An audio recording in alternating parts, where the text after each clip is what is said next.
प्रेम हा दरवाजा आहे सेक्सचा. प्रेम जेव्हा हा दरवाजा उघडतो आणि मग उघडून आपण सेक्सपर्यंत जातो. अरे म्हणणं सेक्स आहे पण नाही म्हणू शकत हे त्याला आणि आम्हाला माहिती आहे. एक्स्ट्रा मॅरिटल अफेअर्स किंवा विवाहबाह्य संबंध आपण ज्याला म्हणतो ती जवळपास 70 to 72% आढळलेली आहेत मेट्रोजमध्ये.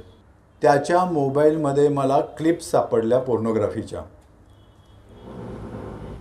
मग मी आईला म्हटलं वा फारच छान, चांगली गोष्ट आहे. म्हणजे आपण जनरली फक्त स्त्री पुरुषांच्या लैंगिक समस्या एवढंच फक्त विचार करत असतो, पण त्या व्यतिरिक्त सुद्धा वेगवेगळ्या लैंगिकता आपल्या समाजामध्ये आहेत आणि त्या वेगवेगळ्या लैंगिकता असणाऱ्या लोकांचे सुद्धा वेगवेगळे प्रॉब्लेम आहेत. हे कधी आपण फारसं लक्षात घेत नाही. लग्नानंतर काही महिन्यातच प्रॉब्लेम झाले, अगदी हनीमूनला जाऊन आले आणि त्यांच्यामध्ये प्रॉब्लेम सुरू झाले, असे सुद्धा काही फोन आले. सेक्स विषयी सार्वजनिकरित्या बोलतोय हीच मला एक इथे क्रांती वाटते मोठी.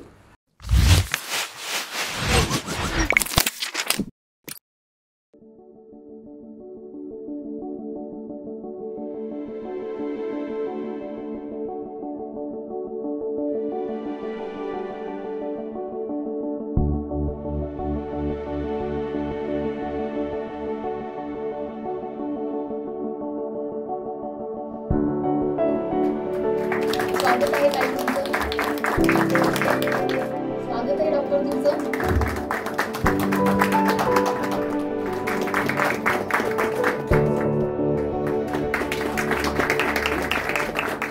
पुस्तक प्रकाशक राजवैभव यांना मी विनंती करते की यांनी आजच्या कार्यक्रमाचं प्रास्ताविक मांडावं. राजवैभव. राजगृह प्रकाशन हे काय? राजगृह हे नाव तुम्हाला सगळ्यांना माहिती आहे की ज्या महामानवानं पुस्तकांसाठी घर बांधलं, त्या पुस्तकाचं ज्या घराचं नाव राजगृह होतं, त्यांनी त्यांच्या घरामध्ये 50,000हून अधिक पुस्तकं संग्रही असावीत म्हणून ते घर फक्त पुस्तकांसाठी बांधलं. या राजगृह प्रकाशनाच्या प्रवासामध्ये किमान 50 पुस्तकं तरी चांगली दर्जेदार निघतील असा एक संकल्प घेऊन हे प्रकाशन सुरू झालं. आणि पुस्तकं कुठली छापू? तर जी मूल्यांना पुढे घेऊन जाणारी असतील ती.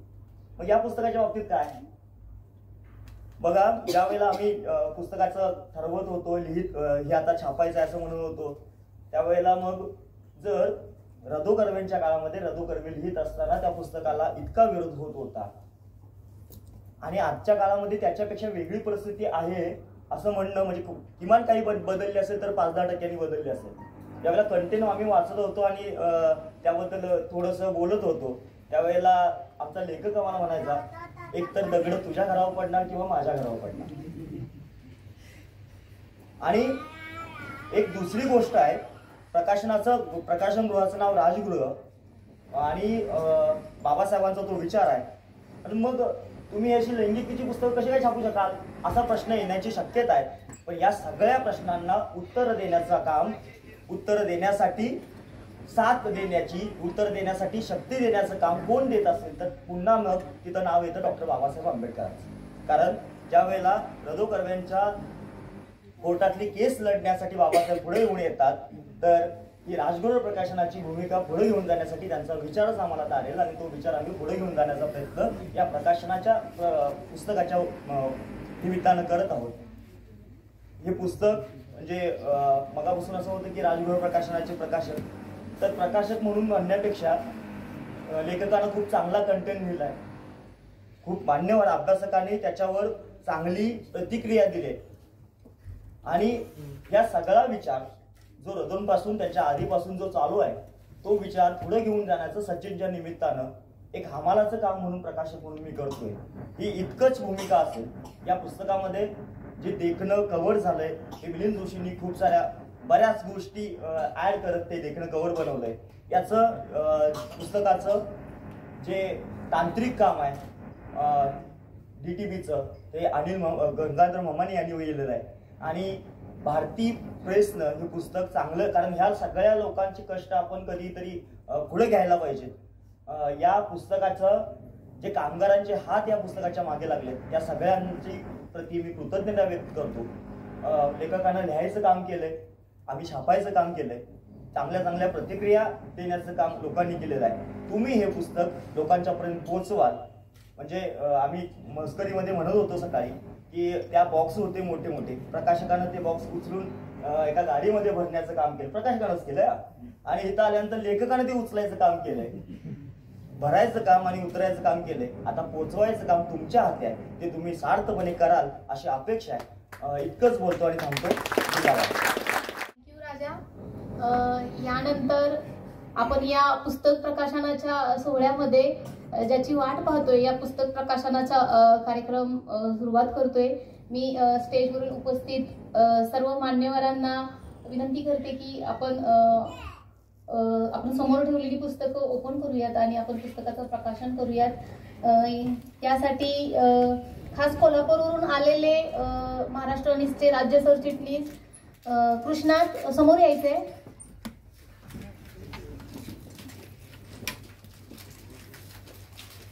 आणि या पुस्तकामध्ये अत्यंत बोलकं करण्यासाठी जो आपला मित्र याने ही सगळी चित्र काढलेली आहेत, तो आपला मित्र तुळशीदास. मी यालाही विनंती करते की त्यांनी स्टेजवर यायचंय. तुळशीदास.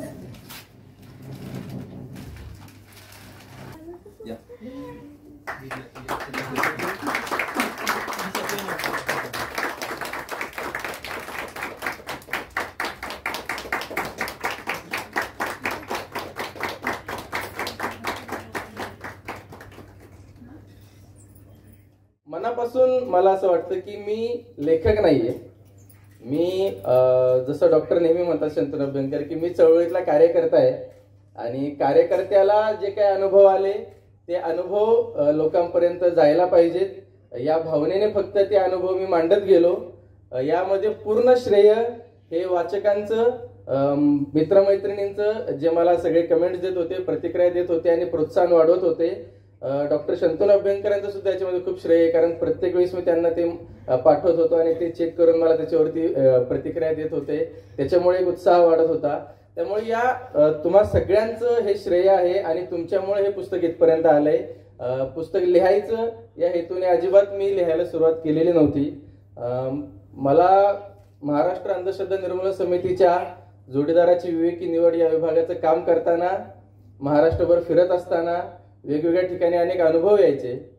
म्हणजे अनेक ठिकाणी आम्हाला असं आठवतंय की त्या ठिकाणी पुरुष असतील, महिला असतील, कारण त्या जोडीदाराची विवेकी निवडच्या संवाद शाळेमध्ये लैंगिकता हा एक आपला विषय आहे. त्या विषयावरती सुद्धा आपण बोलतो. त्याच्यावरती केस स्टडी सुद्धा आहे. त्या केस स्टडीवरती चर्चा होते आणि त्या चर्चेमध्ये सगळे आपले मतं मांडतात. आणि या सगळ्यातून खुलं वातावरण लैंगिकतेविषयी आणि लैंगिक संबंधाविषयी तयार होतं. आणि त्यानंतर मग तिथून कुणीतरी आम्हाला येऊन बाजूला भेटतं आणि मग आम्हाला सांगतात की असे असे आमच्यामध्ये लैंगिक प्रॉब्लेम आहेत आणि काय करावं काही कळत नाही, कोणाला सांगावं काही कळत नाही, याचे उपाय तरी कसे काढायचे, किंवा जोडीदाराला सांगून जोडीदाराला ते पटत नाही. आणि असं लैंगिक प्रॉब्लेम सहन करत वर्षानुवर्ष जगणारी अनेक जोडती आम्हाला भेटली. आणि याला कुठेतरी वाचा फुटायला पाहिजे, कुठेतरी याविषयी संवाद व्हायला पाहिजे. अनेकदा आमच्या असं लक्षात द्यायचं की खूप क्षुल्लक आहे. म्हणजे फक्त तुम्ही जर बोलले एकमेकांशी की नेमकं तुला काय हवंय, नेमकं तिला काय हवंय, याच्यामध्ये फक्त बोलल्याने सुद्धा अनेक गोष्टी मिटू शकतात. काही गोष्टी पुढच्या टप्प्यावर तुम्हाला काही उपचार घेऊन मिटू शकतात, काही काउन्सिलिंग घेऊन मिटू शकतात. पण हे फक्त या विषयाकडे तेवढ्या गांभीर्याने न बघणं, या विषयाबद्दल मनात टॅबू ठेवणं आणि हा विषय फक्त बेडरूम पुरता आहे, बेडरूमच्या बाहेर हा विषय काढायचा नाही, अशी जी एक पद्धत आपल्या समाजामध्ये रूढ झालेली आहे. आणि अनेकांकडून आम्हाला असं अनुभव म्हणजे ऐकायला पण मिळालं की ज्यावेळेस घरच्यांना आम्ही सांगायचो, आई वडिलांना सुद्धा सांगायचो, त्यावेळेस ते सुद्धा म्हणायचे बेडरूम मधला विषय बाहेर काढायचा नाही. आणि मग तो विषय वर्षानुवर्ष त्या मुली असतील, ती मुलं असतील तशीच ती दडपून अनेकदा मुलांना सोपा, म्हणजे आमच्यापर्यंत पोहोचले उदाहरण, त्याच्यामध्ये मुलांनी सोपे पर्याय निवडले, त्यांचे काही जणांनी डिवोर्स घेतले. पण मुलींना ते सुद्धा करणं खूप अवघड होतं. म्हणजे आम्हाला एक तर 12 वर्ष लग्नानंतर एकदाही सेक्स न केलेली मुलगी भेटली होती आणि ती खूप अस्वस्थ होती की 12 वर्ष झाले लग्नाला आणि एकदाही आयुष्यात लैंगिक संबंधाचा अनुभव सुद्धा नाही. आणि मला तो खूप घ्यावासा वाटतोय, पण घ्यायची काहीच सोय नाही. जोडीदाराला त्याच्याविषयी काहीच वाटत नाही, तो उपचार घ्यायला सुद्धा तयार नाही. आई वडिलांना सांगितलं तर त्यांचं म्हणणे तो तुमच्या दोघांचा विषय बेडरूम परता बाहेर कोणाशी बोलायचं नाही. किती वर्ष हे विषय दाबून ठेवायचे. असे अनेक लग्नानंतर काही महिन्यात लगेच फोन करणारे सुद्धा काही जोडपे होते की ज्यांच्यात असं लक्षात आलं की लग्नानंतर काही महिन्यातच प्रॉब्लेम झाले, अगदी हनीमूनला जाऊन आले आणि त्यांच्यामध्ये प्रॉब्लेम सुरू झाले, असे सुद्धा काही फोन आले. म्हणून या सगळ्या अनुभवांना लक्षात घेत ते टॉपिक्स त्याच्यामध्ये घेतलेले आहेत. हनीमून आणि पहिला सेक्स हा सुद्धा याच अनुभवातून आलेला तो लेख आहे. म्हणजे प्रत्येक लेखाला काहीतरी पार्श्वभूमी आहे.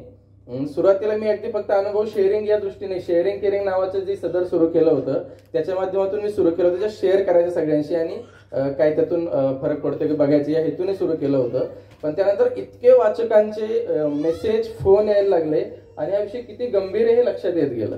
आणि मग त्यानुसार जसे प्रश्न येतील, जसे अडचणी समोरून माझ्याशी कोणी शेअर करतील त्यानुसार मी अजून अभ्यास करत गेलो. कारण मी काही या विषयातला तज्ज्ञ नाही, हे मी म्हणजे प्रामाणिकपणे सांगायला पाहिजे. मी या विषयातला डॉक्टर नाही, जसा लेखक नाही तसा मी या विषयातला तज्ज्ञ सुद्धा नाहीये. तज्ज्ञ मंडळी आपल्या समोर सगळे बसलेले ते आपल्याशी बोलतीलच. तर मी मग ज्यावेळेस माझ्याकडे असे अनुभव यायचे, प्रश्न यायचे, लोक शेअर करायचे, त्यावेळेस मग त्याचा अजून अभ्यास करायचो. डॉक्टर विठ्ठल प्रभूंचं पुस्तक मला यासाठी संदर्भ म्हणूनच नेहमी कामी आलेलं आहे. आणि त्या व्यतिरिक्त कारण ते त्या पुस्तकाला सुद्धा काही काळाच्या मर्यादा आहेत, त्यामुळे त्या काळाच्या मर्यादा ओलांडून पुढे जाऊन काही अभ्यास करणं गरजेचं होतं. ते सगळं करून मी त्या गोष्टी मांडायचा प्रयत्न केला. त्यातून अधिक लोकांपर्यंत ते पोहोचत गेलं. म्हणजे अगदी हस्तमैथुनासारखा विषय जो प्रत्येक पुरुषांच्या आयुष्यात येतो आणि अनेक स्त्रियांच्या, बहुतांश सगळ्या स्त्रियांच्या सुद्धा आयुष्यात येतो, तो विषय सुद्धा इतका टॅबू करून ठेवलेला आहे आपल्या समाजामध्ये. मला एका सत्रामध्ये एका मुलीने विचारलं की हस्तमैथुन म्हणजे काय.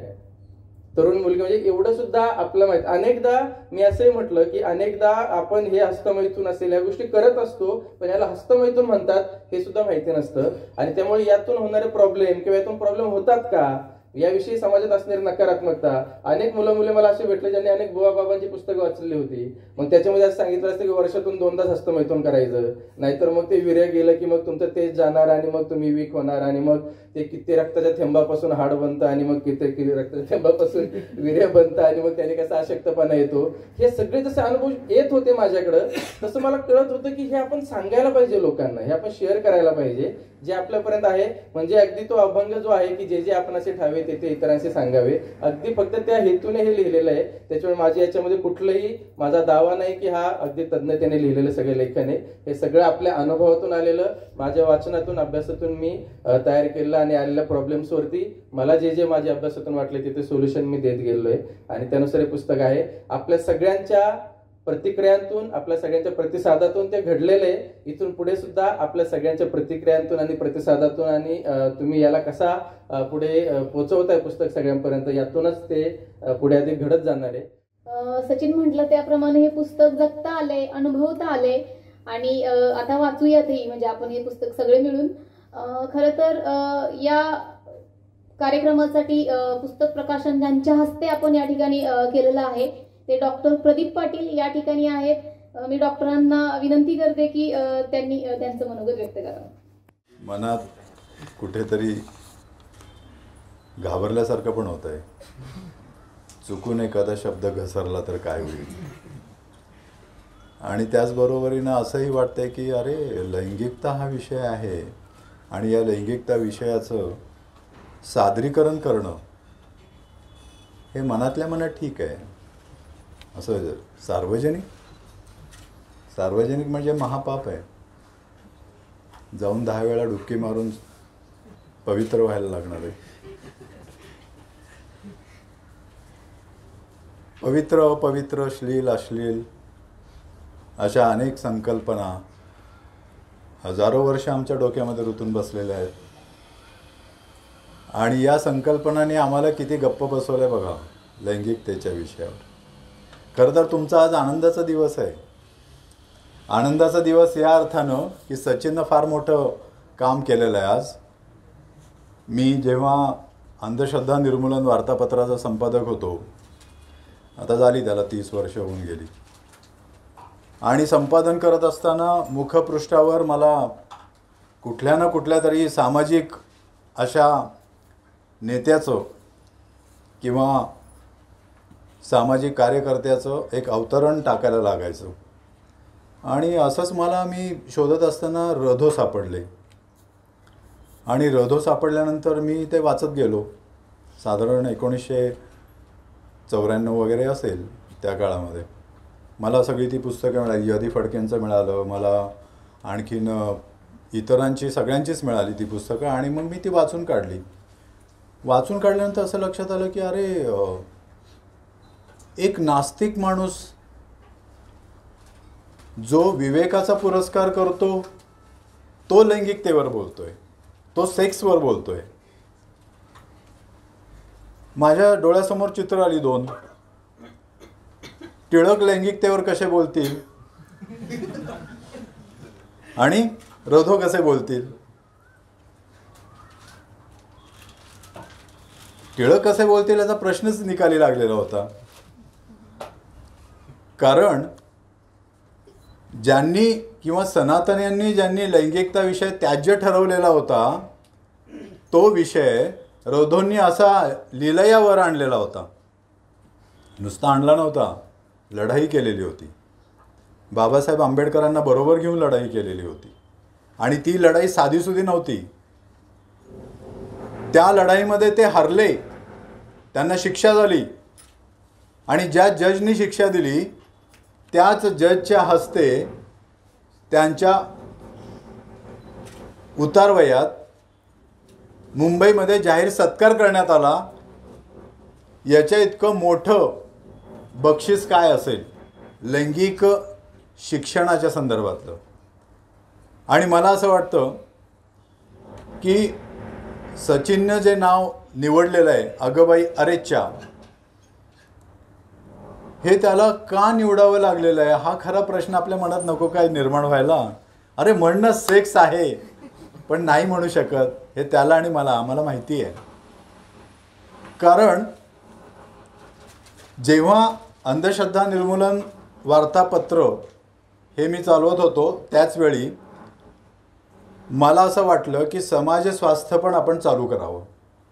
आणि त्याच्यासाठी आजचा सुधारकचे दिवाकर मोहनी, दिवा देशपांडे त्याचे संस्थापक संपादक होते, तर दिवाकर मोहनी परत ताहेरबाई पुनावालांच्या इथे आम्ही मीटिंग घेतली पुण्यामध्ये. सगळे आलेले होते या मीटिंगला. आम्हाला असं वाटलं की हे चालू व्हावं आणि चालू ठेवावं. 26 वर्ष चालवलेलं मासिक बंद पडतं लैंगिकतेवरचं, जे महाराष्ट्रातलं नव्हे तर भारतातलं एवढं दीर्घकाळ चाललेलं मासिक आहे. असं मासिक कोणी चालवलेलं नाही आहे म्हणून तर महाराष्ट्र पुढे आहे.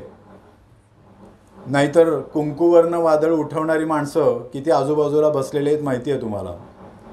प्रश्न असा आहे की ज्यावेळी मी हे असं ठरवलं की हे करायचं त्यावेळी आम्ही काही मंडळीने एकत्र येऊन ते चालू केलं. पुढे 6-7 वर्ष आम्ही ते चालवलं. पण तिथंसुद्धा प्रॉब्लेम अगबाई अरेच्चा हाच होता.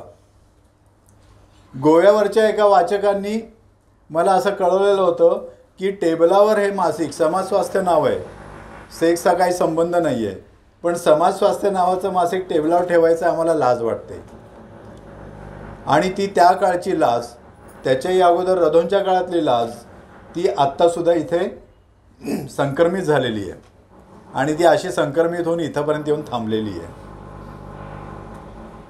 आपण उघडपणे कधी बोलणार आहोत? खरं तर बोलायला पाहिजे. सचिनचे मी ब्लॉग वाचला आणि त्याच्यामध्ये त्यांनी उघडपणे हे सगळं मांडलेलं आहे. तो मांडत राहिलेला आहे. तर मला त्याचं सगळ्यात मोठं कौतुक हे आहे की त्याचं पुस्तक प्रकाशन होणं हा विवेकवाद्यांचा सण आहे आणि तो आपण आज साजरा करतोय. खरं तर आज परिस्थिती काय हे मी तुम्हाला सांगतो. आजची परिस्थिती, माझ्याकडे काउन्सिलिंगला येणारे अनेक स्तरातले सगळे लोक असतात. त्यापैकी एक आई बाबा आपल्या मुलाला घेऊन आले. हा मुलगा 6वीमध्ये होता आणि आई भेदरलेली होती आणि ती असं म्हणाली, त्याच्या मोबाईलमध्ये मला क्लिप्स सापडल्या पोर्नोग्राफीच्या. मग मी आईला म्हटलं, वा फारच छान, चांगली गोष्ट आहे. तसं काय म्हणताय डॉक्टर तुम्ही? अहो असं कसं काय बोलताय तुम्ही? म्हटलं अहो तो लवकर ओळख करून घेतोय, आत्ता 11 वर्षाचा आहे तो. जरा वयात येण्याच्या अगोदरच त्याला अगोदर माहिती व्हायला लागलेली आहे. तर ते म्हणाले, शी घाणेरडे, असलं कसलं त्याने बघायचं, असलं वाचायचं का? अहो मला तर आता चैन पडत नाही आहे, झोप उडाली आहे माझी, मी डिप्रेशनमध्ये गेलेली आहे. मी त्यांना असं म्हटलं की ठीक आहे, मी बोलतो त्याच्याशी. आणि मी त्याला बसवला माझ्यासमोर, पालकांना बाहेर जायला सांगितलं आणि मी बोललो त्याच्याशी. तो मला असं म्हणाला की मला एका जाहिरातीवर मी मोबाईलवर अभ्यास करत असताना, आता मोबाईलवर अभ्यास करायचा असतो, तर अभ्यास करत असताना मी वर जाताना काही जाहिराती बघितल्या, त्याच्यावर क्लिक केलं आणि मला हे दिसलं आणि मी ते बघायला सुरुवात केली. किती महिने झाले? 6 महिने झाले मी हे पाहतोय. घरी माहिती आहे का? नाही. आईच्या लक्षात आलं की त्याच्या स्वभावामध्ये काहीतरी बदल घडलेला आहे. तो दरवाजा लावून मोबाईलवर आता बघत असतो, आतून सांगतो मी अभ्यास करतोय म्हणून. आणि मग तो आईला जेव्हा शंका आली म्हणून तिनं तपासलं तेव्हा तिला ते सापडलं. मी त्याला असं विचारलं, तू हे का बघतोयस आणि हे काय आहे? तो म्हणाला की बाई आणि माणूस आहेत आणि ते करतायत काहीतरी. म्हटलं काय करतायत? तर तो म्हणाला की माहीत नाही काय करतायत, पण मला आवडतं. म्हटलं तुला का आवडतं? माहीत नाही, पण काहीतरी असं होतं मला. म्हटलं काय होतं? तुला कुठे काही जाणीव होते का शरीरामध्ये? नाही, मला काहीच सांगता येत नाही, पण मला ते हवं आहे. मग तू हे बघतोस तर हे तू स्वतःहून तुला वाटतं म्हणून बघतो की काय होतं? नाही, मला असं खेचल्यासारखं वाटतं आणि ते बघावंसंच वाटतं. एक नैसर्गिक उर्मी निसर्गाने प्रदान केलेली, ती हॉर्मोन्समधून असेल, ऑक्सिटोसिन असेल, नाहीतर आणखीन कुठले काही हॉर्मोन्स असतील, लव हार्मोन आपण म्हणू त्याला, की त्याच्यातनं तुम्हाला ते भाग पाडलेलं असेल.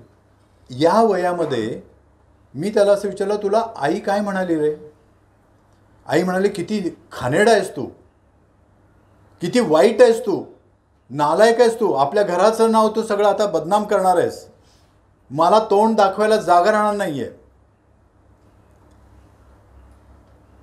हॉर्मोन्स खरे मानायचे का आईचं म्हणणं खरं मानायचं? या द्विधा मनस्थितीमध्ये सापडलेल्या या मुलाला सचिनसारख्या लेखकाने लिहिलेल्या पुस्तकांचा खूप मोठा आधार मिळणार आहे. कारण हे पुस्तक त्यांना काही ना काहीतरी शिकवणार आहे. मी जेव्हा समाजस्वास्थ्याचा पहिला अंक दादरला आम्ही प्रकाशित केला, त्यावेळी डॉक्टर विठ्ठल प्रभू आलेले होते. त्यांच्या हस्ते आम्ही तो प्रकाशित केला. डॉक्टर विठ्ठल प्रभूंनी त्यावेळी एक कसं मांडलेलं होतं की इव्होल्युशन म्हणजे सेक्सचं इव्होल्युशन जे आहे किंवा उत्क्रांती जी आहे सेक्सची, ती आदिम काळापासून होत आलेली आहे. डार्विनचा सेक्शुअल सिलेक्शन म्हणून जो काही थेरी आहे, तर त्याच्यामध्ये आपण जोडीदार निवडतो आणि जोडीदार निवडतो त्याच्यामध्ये 2 भाग असतात. आपण आपल्याच जातीच्या म्हणजे लिंग जातीच्या माणसाशी आपण स्पर्धा करतो, असं डार्विननी मांडलेलं होतं. म्हणजे पुरुष पुरुषांशी स्पर्धा करतो, स्त्रिया स्त्रियांशी स्पर्धा करतात जोडीदार गटवण्यासाठी. आज त्याला आपण एक संस्थात्मक रूप दिले लग्न म्हणून. आणि लग्न म्हणून हे जे संस्थात्मक रूप दिलेलं आहे त्याच्यामध्ये कॉम्पिटिशन कुठे दिसत आहेत आपण तुम्हाला? विवाह मंडळात. ऑनलाईन तर आता कितीतरी चाललेले आहेत. आणि त्या कॉम्पिटिशनमध्ये सुद्धा काय असतं? नियम असतात, नियमावली असतात. अमुक जातीचा, अमुक रंगाचा, अमुक उंचीचा, अमुक तमुक ढमुक, हे सगळे सिलेक्शन्स आहेत. मेट सिलेक्शन म्हणतात त्याला, म्हणजे उत्क्रांतीच्या भाषेत त्याला मेट सिलेक्शन म्हणतात. हे सिलेक्शन डार्विननी तिथं सुरू केलं आणि ते सुरू करून आपल्यापर्यंत ते इथं आणलं. दुसरा भाग त्याचा असा असतो की मग सिलेक्शन झाल्यानंतर आपल्या चौकटीत तो बसतोय की नाही हे बघणं, हा दुसरा भाग असतो. त्यामुळं प्रेम हा दरवाजा आहे सेक्सचा. प्रेम जेव्हा हा दरवाजा उघडतो आणि मग उघडून आपण सेक्सपर्यंत जातो, तेव्हा ते नातं घट्ट कसं होत जाणार आहे याच्यामध्ये अनेक घटक सहभागी होतात. सचिनचं ते मी वाचत असताना त्याच्यामध्ये त्यांनी जी काही अनुक्रमणिका दिलेली आहे ती पण वाचली आणि त्याचं पुस्तक पण मी वाचून काढलं. तर त्यांनी हे सगळे भाग त्यामध्ये कव्हर केलेले आहेत. म्हणजे तो जेव्हा हे मांडतो की लैंगिक अवयवाविषयींचे संस्कार, जे मी मगाशी उदाहरण सांगितलं ते, किंवा व्हर्जिनिटी किंवा मोकळेपणाने बोलले न गेल्याने निर्माण होणारे लैंगिक प्रॉब्लेम्स, किंवा स्त्री पुरुषांच्या लैंगिक इच्छा ह्या वेगवेगळ्या आहेत की सारख्याच आहेत, हे सगळं जे काही आहे ना, हे सगळं त्यांनी ते मांडलेलं आहे त्याच्यातून, आणि ते असं व्यवस्थित मुद्देसूद मांडलेलं आहे. मला असं वाटतं की ही जी त्यांनी मांडणी केलेली आहे ही डॉक्टर विठ्ठल प्रभूंनी पण केलेली आहे. पण मला सचिनचं विशेष काय वाटतं की आजच्या काळामध्ये तरुणाईमध्ये, तरुण पिढीमध्ये असं व्यक्तिमत्व निर्माण व्हावं आणि निर्माण होणं ही फार मोठी गरज आहे. खरं तर आमच्यानंतर सचिनपर्यंतच्या प्रवासामध्ये अशी पुस्तकं प्रकाशित होणं, चळवळीविषयी बोलतो आहे मी, म्हणजे जे चळवळ आपली आपण करतो त्याविषयी बोलतो आहे, अशी पुस्तकं निर्माण होणं हे चळवळीत एवढ्या लांब टप्प्यावर का गेलं? एवढ्या लांब टप्प्यावर नाही जायला पाहिजे. प्रत्येक कार्यकर्त्यांनी ते निर्माण करायला पाहिजे. प्रत्येक कार्यकर्त्यांनी लैंगिकतेविषयी काही ना काहीतरी मांडायला पाहिजे. प्रत्येक कार्यकर्त्यांनी हे सांगत राहायला पाहिजे. तर रधोंचं जे कार्य आहे त्याच्यातनं निर्माण होणारी जी चळवळ आहे ती घराघरात पोहोचेल. आम्ही फक्त अंधश्रद्धा निर्मूलन बोलणार आहोत, आम्ही विषमता निर्मूलन बोलणार आहोत, आम्ही फक्त स्त्री पुरुष समतेविषयी बोलणार आहोत, आम्ही फक्त कामगार किंवा इतर लोकांवर होणाऱ्या अन्याय आणि शोषणाविरोधात बोलणार आहोत. पण याच्यावर कधी बोलणार आहोत? याच्यावर पण आम्ही बोलणं आवश्यक आहे. तुम्ही इथे आलेले आहात, तुमच्यातल्या प्रत्येकाने जर किमान या पुस्तकातले विचार 10 लोकांपर्यंत जरी पोचवले आणि 10 लोकांपर्यंत हे पुस्तक त्यांना वाचायला भाग पाडून तुम्ही जर व्यवस्थितरित्या ते पार पाडलं तर मला वाटतं ही चळवळ उभी राहायला वेळ लागणार नाही. आणि माझं ते स्वप्न होतं. खरं तर मी जेव्हा समाज स्वास्थ्य सुरू केलं तेव्हा मला समाज स्वास्थ्याच्या दृष्टिकोनातनं एक लैंगिकतेविषयक चळवळ निर्माण करणं आवश्यक वाटत होतं. विज्ञान परिषद जी होती, पुण्यामध्ये जी विज्ञान परिषद होती, त्यांनी या संदर्भात बरंचसं काम करायचा प्रयत्न केलेला होता. पण मला असं वाटतं की चळवळ या अर्थानं जशी अनिश्चित चळवळ उभी राहिली किंवा जशा इतर चळवळी उभ्या राहिल्या तशा अर्थानं ती लैंगिकतेची चळवळ नाही उभी राहिली. एकांड्या शिलेदारानं ते करणं काम नाही, ते काम सर्वांनी करणं आवश्यक आहे. आणि चळवळीतला कार्यकर्ता म्हणून सचिननं ते काम व्यवस्थितरित्या पेललं आहे, याच्याबद्दल मी त्याचं खरोखर अभिनंदन करेन. कारण तो चळवळीतला कार्यकर्ता पण आहे आणि कार्यकर्त्यानं असं करणं ही गोष्ट फार महत्त्वाची आहे. साधारणपणे जेव्हा आपण विवेकाचा आणि नास्तिकतेचा विचार करतो तेव्हा आपल्याला 3 गोष्टी भेटतात. एक विज्ञान भेटतं, दुसरं लैंगिकता भेटते आणि तिसरं सायकोलॉजी भेटते. या तिन्हीचा विचार सतत करावा लागतो. सायकोलॉजीचा विचार का? तर आम्ही परिवर्तनवादी चळवळ निर्माण करायला निघालेलो आहोत. परिवर्तन म्हणजे काय? तर लोकांची मनं बदलायला निघालेलो आहोत, मतं बदलायला निघालेलो आहोत, विचार बदलायला निघालेलो आहोत. आणि हे विचार आणि मतं ही बदलायची जर आम्हाला असतील तर आम्हाला सायकोलॉजी माहिती असायला हवी. आमचीच मतं इररॅशनल कोणती कोणती आहेत ही आम्हाला माहिती असायला हवीत. कार्यकर्त्याचं खरं विवेकी पण तिथंच आहे की जो कार्यकर्ता विवेकी विचार मनामध्ये बाळगतो, मग ते सर्व विषयातले असतील आणि ते लैंगिकतेबद्दल सुद्धा असतील. मला असं वाटतं की कार्यकर्त्यांच्या बाबतीत हे सायकोलॉजी हे प्रांत महत्त्वाचं ठरतं. त्याच जोडीनं विज्ञान हे तर महत्त्वाचं आहेच आणि मग येतं लैंगिकता. आज तुम्ही जर आजचा सर्वे घेतलात, म्हणजे मी नॅटसाल म्हणून लॅन्सेटने एक प्रकाशित केलेला 2019चा सर्वे आहे, त्याच्यामध्ये चेंजिंग ट्रेंड्स आहेत आता सध्या, म्हणजे सेक्सबद्दलचे ट्रेंड्स आता बदलत चाललेले आहेत. माझ्याकडे येणाऱ्या क्लायंट्समध्ये नवरा आणि बायकोंमध्ये होणारी भांडणं, त्या भांडणांपैकी जवळपास 25 ते 30% भांडणं ही त्यांचे लैंगिक संबंध आणि त्याच्यावरनं निर्माण होणारे प्रश्न याच्या संबंधित असतात. स्त्रीला बऱ्याच वेळा, ज्यांनी ते इथं सचिननी मांडलेलं आहे या पुस्तकामध्ये, की स्त्रीचे प्रॉब्लेम्स कोणते आहेत आणि पुरुषांचे कोणते प्रॉब्लेम्स आहेत ते तुम्ही वाचून काढा. त्याच्यामध्ये तुम्हाला असं लक्षात येईल की हे प्रॉब्लेम्स आजसुद्धा अस्तित्वात आहेत. लॅन्सेटनं प्रकाशित केलेल्या आपल्या त्या संशोधनात असं म्हटलेलं आहे की रिलेशनल प्रॉब्लेम्स किंवा नातेसंबंधातने निर्माण होणारे प्रॉब्लेम्स त्याच्यामध्ये लैंगिकतेचा खूप मोठा वाटा आहे. आणि जिथं संस्कृती सप्रेस करते किंवा दाबून टाकते, अशा दाबून टाकणाऱ्या संस्कृतीमध्ये बोलतच नाहीत नवरा किंवा बायको.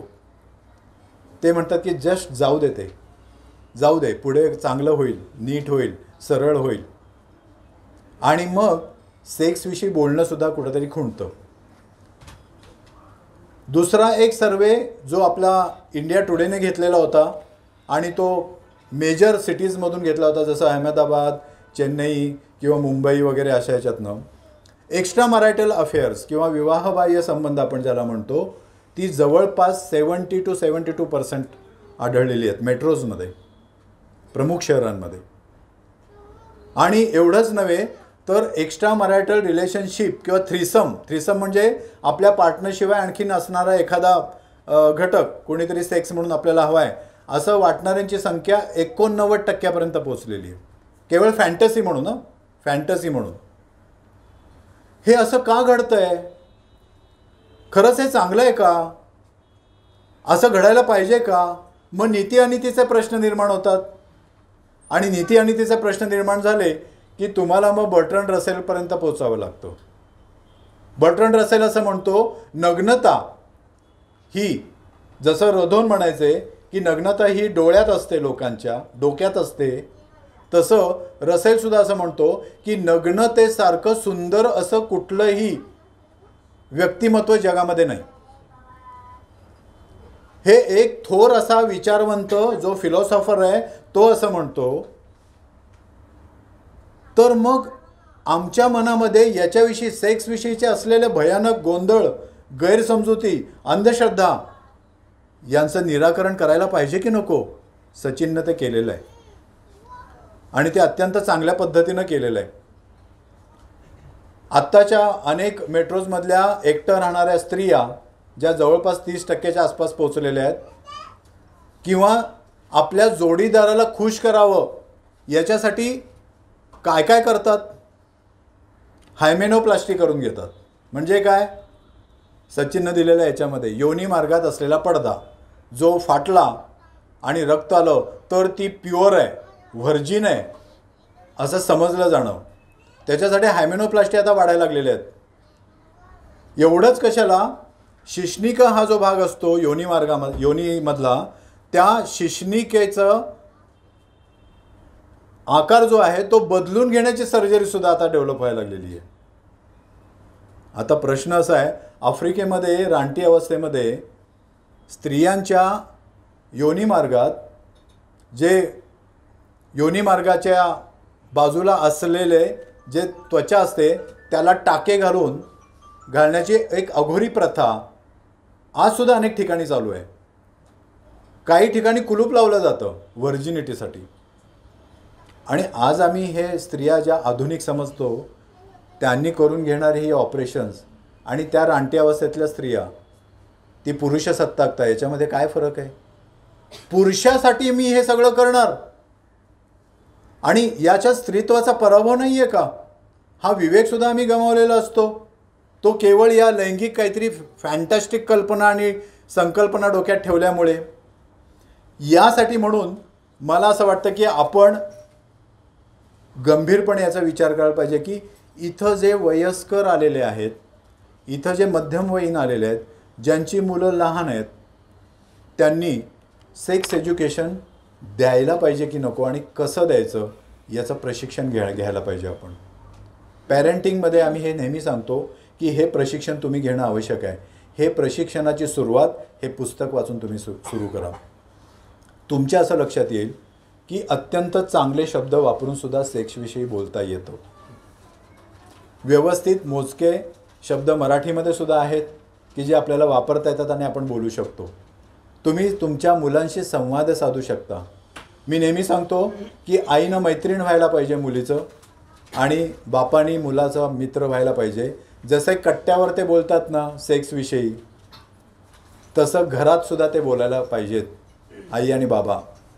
आणि ते जर बोलणार नसतील तर ते पोर्नोग्राफीकडे जातील, ते मित्रांकडे जातील, ते एक्सपेरिमेंटेशन करतील आणि मग वेश्यावस्त्यांमध्ये जातील. किंवा एकाच वेळी तो मुलगा जो आहे किंवा ती मुलगी आहे ते 4-4, 5-5 गर्लफ्रेंड आणि बॉयफ्रेंड बरोबर खेळत राहतील. माझ्याकडे एक मुलगी आलेली होती, तिचे 5 बॉयफ्रेंड झालेले होते. 4थ्या बॉयफ्रेंडच्या वेळी मी तिला सायकॅट्रिस्टकडे पाठवून दिलेलं होतं. त्याच्यानंतर तिचं काउन्सिलिंग केलं. का झालं हे? तिने हे असं का केलं असेल? लैंगिकतेविषयीच्या कल्पनाच तिच्या भन्नाट होत्या. आणि त्याच जोडीनं नातेसंबंध म्हणजे नेमकं काय, लग्नसंस्था म्हणजे काय, त्याचं महत्त्व काय, त्याचं स्वरूप काय, त्याचं आपण राहायचं कसं नात्यांमध्ये, काहीही माहीत नाही. आणि आपल्या समाजामध्ये ही उणीव आहे. ही उणीव भरून काढण्यामधला जे एक वीट होणार आहे ते म्हणजे हे पुस्तक आहे. मला वाटतं की या पुस्तकाचं यश एकाच गोष्टीमध्ये सामावून जाईल नंतर, ते म्हणजे की जेव्हा तुम्ही हे पुस्तक वाचाल आणि तुम्हाला जाणीव होईल की तुमच्यामध्ये हे वाचल्यानंतर काय काय कमतरता होत्या आणि त्या तुम्ही सचिनशी थेट बोलायला पाहिजेत. सचिन हा वैद्यकीय तज्ज्ञ नाही, हे त्यांनी स्वतःहून सांगितलेलं आहे. पण सगळ्यात महत्त्वाचं हे आहे की तो वैद्यकीय तज्ज्ञ नसतानासुद्धा त्यानं अतिशय चांगलं वैज्ञानिक पुस्तक लिहिलेलं आहे. हे त्याचं खरं तर सामर्थ्य आहे आणि ते मला महत्त्वाचं वाटतं. आणि जर ते तुम्ही वाचलं आणि तुमच्यातल्या उणीवा तुम्ही जर जाणून घेतल्यात तर या पुस्तकाला पूर्ण न्याय मिळेल असं मला वाटतं. मी जास्त बोलत नाही, वेळ आपण उशिरा सुरू केलेला आहे. पुन्हा आपण या विषयावर कधी गप्पा मारायच्या असतील तर जरूर भेटू. पण शेवटी मला एकच गोष्ट सांगायची आहे की लैंगिकता विषयक ही जी चळवळ आहे, म्हणजे समाजस्वास्थ्य आमचं आता बंद पडलेलं आहे, पण मला अजूनही असं वाटतं की लैंगिकता विषयक चळवळ ही उभी राहावी आणि त्यासाठी म्हणून तुम्ही स्वतः एक कार्यकर्ता म्हणून कितपत यासाठी उभे राहणार आहात याचा विचार करा. नुसतं लिहिणं आणि लोकांमध्ये पोहोचवणं हे जेवढं महत्त्वाचं आहे तेवढंच एक कार्यकर्ता म्हणून समाजामध्ये जाऊन सगळीकडं ते प्रबोधन करत फिरणं हेही तितकंच महत्त्वाचं आहे. या दोन्ही गोष्टी जेव्हा एकत्र येतील तेव्हा खरं तर आपण आपला भारत आणि आपला भारत हिंदुस्तान नाही, हा खऱ्या अर्थानं संविधानाच्या वाटेवरनं चालणारा ठरेल आणि तो खऱ्या अर्थानं लोकशाहीवादी होईल. कारण स्त्री पुरुष समानतेचं त्यावेळी एक युग अवतरलेलं असेल. एवढंच बोलून मी थांबतो. धन्यवाद सर. यानंतर आजच्या कार्यक्रमाचे प्रमुख पाहुणे मंगलाताई या ठिकाणी आहेत. मी त्यांना विनंती करते की त्यांनी त्यांचं मनोगत व्यक्त करा. नमस्कार. खरं म्हटलं तर आता सकाळच्या 11-11:30च्या सुमारास भर दिवसा ढवळ्या आपण इथे स्त्री पुरुष मिळून एकत्र मोठ्याने, स्पष्टपणाने, उघडपणाने सेक्सविषयी सार्वजनिकरित्या बोलतोय, हीच मला एक इथे क्रांती वाटते मोठी. आणि खरं सांगायचं म्हणजे की आपल्या भारतीय संस्कृतीमध्ये हा मोकळेपणा फार प्राचीन काळापासून आहे. मध्ये तो खंडित झाला. तो कशामुळे झाला हे थोडंसं एक सोशॉलॉजीचे एक स्टुडंट म्हणून मी तुम्हाला सांगू शकते. एक तर काय आहे की प्राचीन काळ म्हणजे रानटी ऋषीपूर्वज यांचा जो काळ होता साधारण 3,000 ते 4,000 वर्षापूर्वी, त्यावेळेला हे सगळे स्त्री पुरुष त्या काळातले मध्ये अग्नी पेटवून गोलाकार बसून जसं शिकारीचे अनुभव एकमेकांशी शेअर करतात तसे लैंगिक अनुभव शेअर करणं, एकमेकांच्या लैंगिक अवयवांवरून चेष्टा करणं, एकमेकांची हास्यविनोद करणं, अशा प्रकारे त्यांचं जीवन होतं. परंतु नंतर काय झालं की म्हणजे हा जो भाग आहे हा आपल्याला इतिहासाचार्य विका राजवाडे म्हणजे ते याच आपले रधो कर्वे वगैरे ज्या कालखंडात होते 1910 ते 1960 पर्यंत साधारण, त्याच कालखंडातले आपले विका राजवाडेसुद्धा आहेत. आणि त्यांनी हे यजुर्वेद जो आहे त्यातल्या अग्नीस पेटवण्याच्या यज्ञाच्या संदर्भात जे जे उल्लेख आलेत ते गोळा करून त्यांनी ही मांडणी केली आहे की रानटी ऋषी पूर्वजांचं जीवन कसं होतं. पण हे पुढे टिकलं नाही. ह्याचं महत्त्वाचं कारण म्हणजे विवाह प्रथा ही त्यावेळेला रुजू होत होती. आणि विवाह प्रथेमध्ये काय झालं की शरीर संबंधांचं पहिलं खाजगीकरण झालं. म्हणजे एक स्त्री अनेक पुरुषांशी, एक पुरुष अनेक स्त्रियांशी, असं जे रानटी ऋषी पूर्वजांच्या काळात होतं ते हळूहळू बंद पडायला लागलं. पण तरीसुद्धा आपले पूर्वज इतके विवेकी होते की त्यांनी निदान वर्षातून एक दिवस तरी ठेवला आणि तो म्हणजे होळीचा, की ज्या ठिकाणी अग्नी पेटवला जातो, स्त्री पुरुष सभोवती उभे राहतात आणि एकमेकांना लैंगिक शिव्या दिल्या जातात. आता हे दिसत नाही आहे दृश्य. म्हणजे आमच्या लहानपणापर्यंत पुरुषच ते देत होते, स्त्रिया केव्हाच गेल्या तिथून. म्हणजे स्त्रिया बंद झाल्या अशा प्रकारचे शब्द वापरण्यात. पण पुरुष असायचे. म्हणजे आम्हाला आमचे आईवडील सांगायचे की गॅलरीत उभे राहू नका पुरुष जमलेले असताना. म्हणजे ते वर बायकांकडे बघून हे शब्द वापरत होते आणि ते अश्लील किंवा नंतर ते गुन्हा वगैरे करून आता ते जवळजवळ निदान शहरात तरी दिसत नाही, खेडेगावातलं काही कल्पना नाही. म्हणजे होळीच्या एका सणातून हे टिकवलं गेलं. आता तसं बघायला म्हटलं तर इसवी सन पूर्व 4000 जो वात्सायन होऊन गेला त्याने पण कामसूत्र पुस्तक लिहिलं. त्याच्यामध्ये तो शरीर संबंधांची वेगवेगळी आसनं देतो.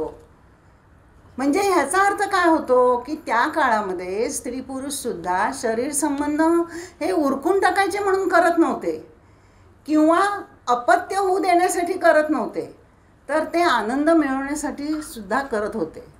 मग असं असताना हे एकदम बंद कसं पडलं हा प्रश्न येतोच. आणि याचं कारण मी आत्ता जसं बोलले तसं की विवाह प्रथा ही जशी पसरायला लागली समाजामध्ये, जास्त जास्त मानवी समूहाने विवाह प्रथा स्वीकारली आणि मग ह्या गोष्टी करणं हे खूपच ऑकवर्ड लोकांना व्हायला लागलं आणि मग त्याच्यातून नकारात्मक मानसिकता तयार झाली. आणि दुसरी महत्त्वाची गोष्ट म्हणजे विवाह प्रथा ही कशासाठी आणली गेली तर पुरुषाचा वारस कळावा म्हणून आणली गेली. आता पुरुषाचा वारस तो त्याचाच असला पाहिजे. जर असे सरमिसळ संबंध असतील तर मग स्त्रीच्या पोटी जन्म घेतलेलं मूल हे माझंच असेल कशावरून. त्याच्यावरून स्त्रियांवर कडक बंधनं आली आणि एकंदरच पुरुषांचा स्त्रीच्या लैंगिक संबंधाविषयीचा दृष्टिकोनच बदलला, समाजाचाही बदलला. आणि मग इतकी बंधनं तिच्यावर आली तिने बाहेर जाऊ. आणि असं आहे ना की पुरुष त्यावेळेला मुक्त होता अनेक स्त्रियांशी संबंध करण्यात, जरी त्याने विवाह केला असला तरी.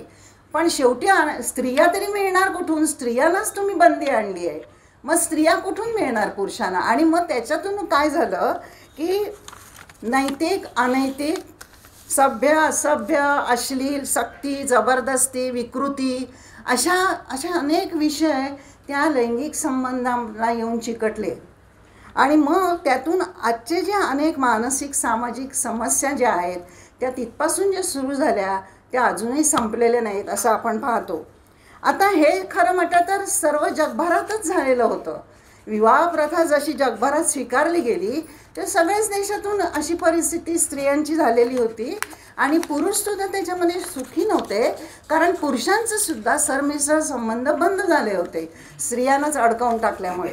आणि तरीसुद्धा पाश्चात्य देशामध्ये, युरोप आणि अमेरिकेमध्ये काय झालं की वेगवेगळे संशोधक आणि शास्त्रज्ञ ह्यांनी याचा खूप अभ्यास केला आणि ज्या चुकीच्या समजुती तयार झाल्या होत्या, म्हणजे आपल्या कुठल्या समजुतीपर्यंत आपण पोचतो तर स्त्रियांना काय लैंगिक सुख असं काही नसतंच, त्यांना त्याची गरजच नसते आणि त्यांना ते मिळतही नसतं, अशी एक समजूत तयार होणं इथपर्यंत आपण पोचलो होतो.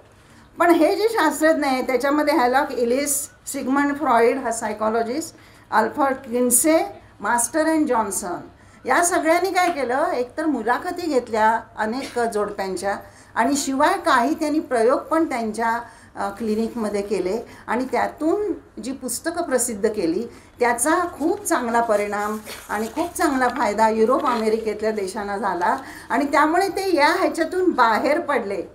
आणि त्याची 2 उदाहरणं मी स्वतः अनुभवलेली तुम्हाला सांगते की एक म्हणजे अमेरिकन बीचवर, म्हणजे मी जेव्हा 15 वर्षापूर्वी अमेरिकेला गेले होते तेव्हा सॅन फ्रान्सिस्कोचा जो समुद्र किनारा होता तिथे मॅच चालली होती व्हॉलीबॉलची. एका बाजूला पुरुष होते, एका बाजूला बायका होत्या. पुरुष आले होते की शॉर्टमध्ये आणि बनियनमध्ये आणि बायका अक्षरशः ब्रा आणि निकर घालून आल्या होत्या आणि त्या खेळत होत्या व्हॉलीबॉल. आणि तिथे कोणीही नव्हतं, म्हणजे सगळे लोक बीचवर बसलेले होते, असं नाही की कोणीच बीचवर नव्हतं, पण तिथे ते पाहायला कोणी उभं नव्हतं. म्हणजे अशा पद्धतीने पाहत राहणंसुद्धा एक असभ्यता समजली जाते तिकडे. आणि आपल्याकडे असं असलं असतं काय झालं असतं तुम्ही कल्पनाच करा. म्हणजे इतकी प्रचंड गर्दी झाली असती त्या बायकांना बघायला, कारण तसं बघायलाच मिळत नाहीत त्या. आणि मग पोलिसही आले असते आणि पोलिसही बघत उभे राहिले असते आणि मग शेवटी त्यांचं समाधान पोलिसांचं झाल्यावर त्यांनी पकडून नेलं असतं, म्हणजे त्या अश्लीलतेच्या किंवा असभ्यतेच्या नावाखाली. तर हा एक प्रसंग. आणि दुसरा एक अब्बा म्हणून ग्रुप होता गाण्याचा, म्युझिकचा, आणि त्याच्यामध्ये जी गायिका ॲग्नेथा होती. हा ग्रुप साधारण 1970-1980 या 2 दशकामध्ये जास्त फेमस होता. आणि 2000 नंतर, म्हणजे आता त्यांचे 70-75 असंच वय आहे. तर त्या अग्नेथाची मुलाखत मी ऐकली. तर ती त्याच्यामध्ये असं सांगत होती, म्हणजे तो मुलाखतकार पुरुष होता, ती पण बोलत होती. तर त्याने विचारलं, ती म्हणाली, हो पुरुषांची मला खूप पत्र यायची आणि मग पुरुष लिहायचे की तुमचे नितंब, तुम्ही जेव्हा धावायच्या स्टेजवरून तेव्हा आमचं तिकडेच लक्ष असायचं आणि आम्हाला ते खूप आवडायचे. मग एकाने तुमचे उरोज खूपच छान होते असं. आणि ती सांगते वयाच्या 70-75व्या वर्षी त्या पुरुषाच्या समोर सांगते आणि हजारो लाखो लोक टी व्हीवर हा कार्यक्रम बघतायत, पण कुठेही त्याच्यामध्ये काय सांगते ही बाई, कमालच झालीची, असं कुठेही नाहीच. आणि आपल्याकडे तर हा विनयभंगाचा गुन्हा म्हणून नोंदवला गेला असता पुरुषांवर. म्हणजे आज आपल्याकडची स्थिती काय आहे बघा, की अजून आपण त्याच्यातून बाहेरच आलेलं नाही आहे. आपण त्याच्या सगळ्या गोष्टींना इतकं वाईट ठरवतो आहे. आणि एक गोष्ट पण खरी आहे की तिथल्या पुरुषांनी तेवढंच लिहिलं, पण आपल्या पुरुषांनी मर्यादा पण ओलांडली असती, कारण ते मिळतच नाही ना. मग मिळायला, लिहायला वाव मिळाला की मग मर्यादा पण ओलांडली जाते, कारण जी गोष्ट मिळत नाही. आता म्हणून या आता हे मी तुम्हाला साधारण सामाजिक ह्याने सांगितलं पातळीवर, पण लैंगिक विषयाला तशा अनेक बाजू आहेत. म्हणजे एकतर व्यक्तिगत बाजूने बोलू शकतो, कौटुंबिक बाजूने बोलू शकतो, शिवाय मानसिक म्हणजे सायकॉलॉजिकल, बायोलॉजिकल, हे सगळे बाजू त्याला आहेत. शिवाय शैक्षणिक, आर्थिक ही स्थिती जी असते तीसुद्धा इथे काहीतरी योगदान देतच असते. फक्त ते इतकं स्पष्टपणाने पुढे येत नाही, पण त्याचंही योगदान असतं. आता अगबाई अरेच्च्यामध्ये लेखकाने बऱ्याचसा भाग म्हणजे कौटुंबिक पद्धतीने हा घेतलेला आहे, विषय घेतलेला आहे. तर त्याच्यामध्ये आत्ता उल्लेख केलेलाच आहे डॉक्टरनी की स्त्रीचं कौमार्य आहे किंवा लहान मुलांना कुतूहल असतं सगळ्या लैंगिक अवयवांचं. तर ते का असतं आणि ते किती नैसर्गिक आहे असा मुद्दा ह्या पुस्तकात येतो. त्याच्यानंतर हस्तमैथुनाचा पण मगाशी उल्लेख झाला, त्याविषयी व्यवस्थित सविस्तर दिलेला आहे लेखकाने. आणि संतती नियमनाची साधनं तीसुद्धा योग्य कुठली वापरावीत, आणखीन त्याच्यामध्ये पद्धती कोणत्या वेगवेगळ्या आहेत, त्या कुठे धोकादायक आहेत, कुठे बरोबर आहे, अशा पद्धतीने हा विषय येतो. आणि मग ही मांडणी सगळी म्हणायचं तसं की कौटुंबिक आणि व्यक्तिगत पातळीवरून येतात. आता तरीसुद्धा म्हणजे मला असं वाटतं की ह्या पुस्तकाची एकच आवृत्ती निघून थांबणार नाही आहे. हे पुस्तक ह्याच्या अनेक आवृत्त्या निघायलाही पाहिजेत, परंतु पुढच्या आवृत्तीमध्ये मला असं वाटतं की लेखकाने सायकॉलॉजी आणि बायोलॉजी ह्याचा अंतर्भाव केला पाहिजे. कारण कसं आहे की बघा तुम्ही 14-15व्या वर्षी मुलगी आणि मुली वयात येतात आणि वयाच्या 30शीपर्यंत अलीकडे लग्नच होत नाहीत. म्हणजे मग त्यांना आउटलेट काय सेक्ससाठी? कारण सेक्स ही गोष्ट कशी आहे, ती नैसर्गिक आहे. आणि कुठली प्राणीजात जगण्यासाठी अन्नाची भूक आणि लैंगिक भूक ह्या 2 अनिवार्य केलेल्या आहेत निसर्गाने. अन्नाच्या भूक भागण्याने तो प्राणी जगतो आणि लैंगिक भूक भागण्याने ती प्राणीजात पुढे जाते.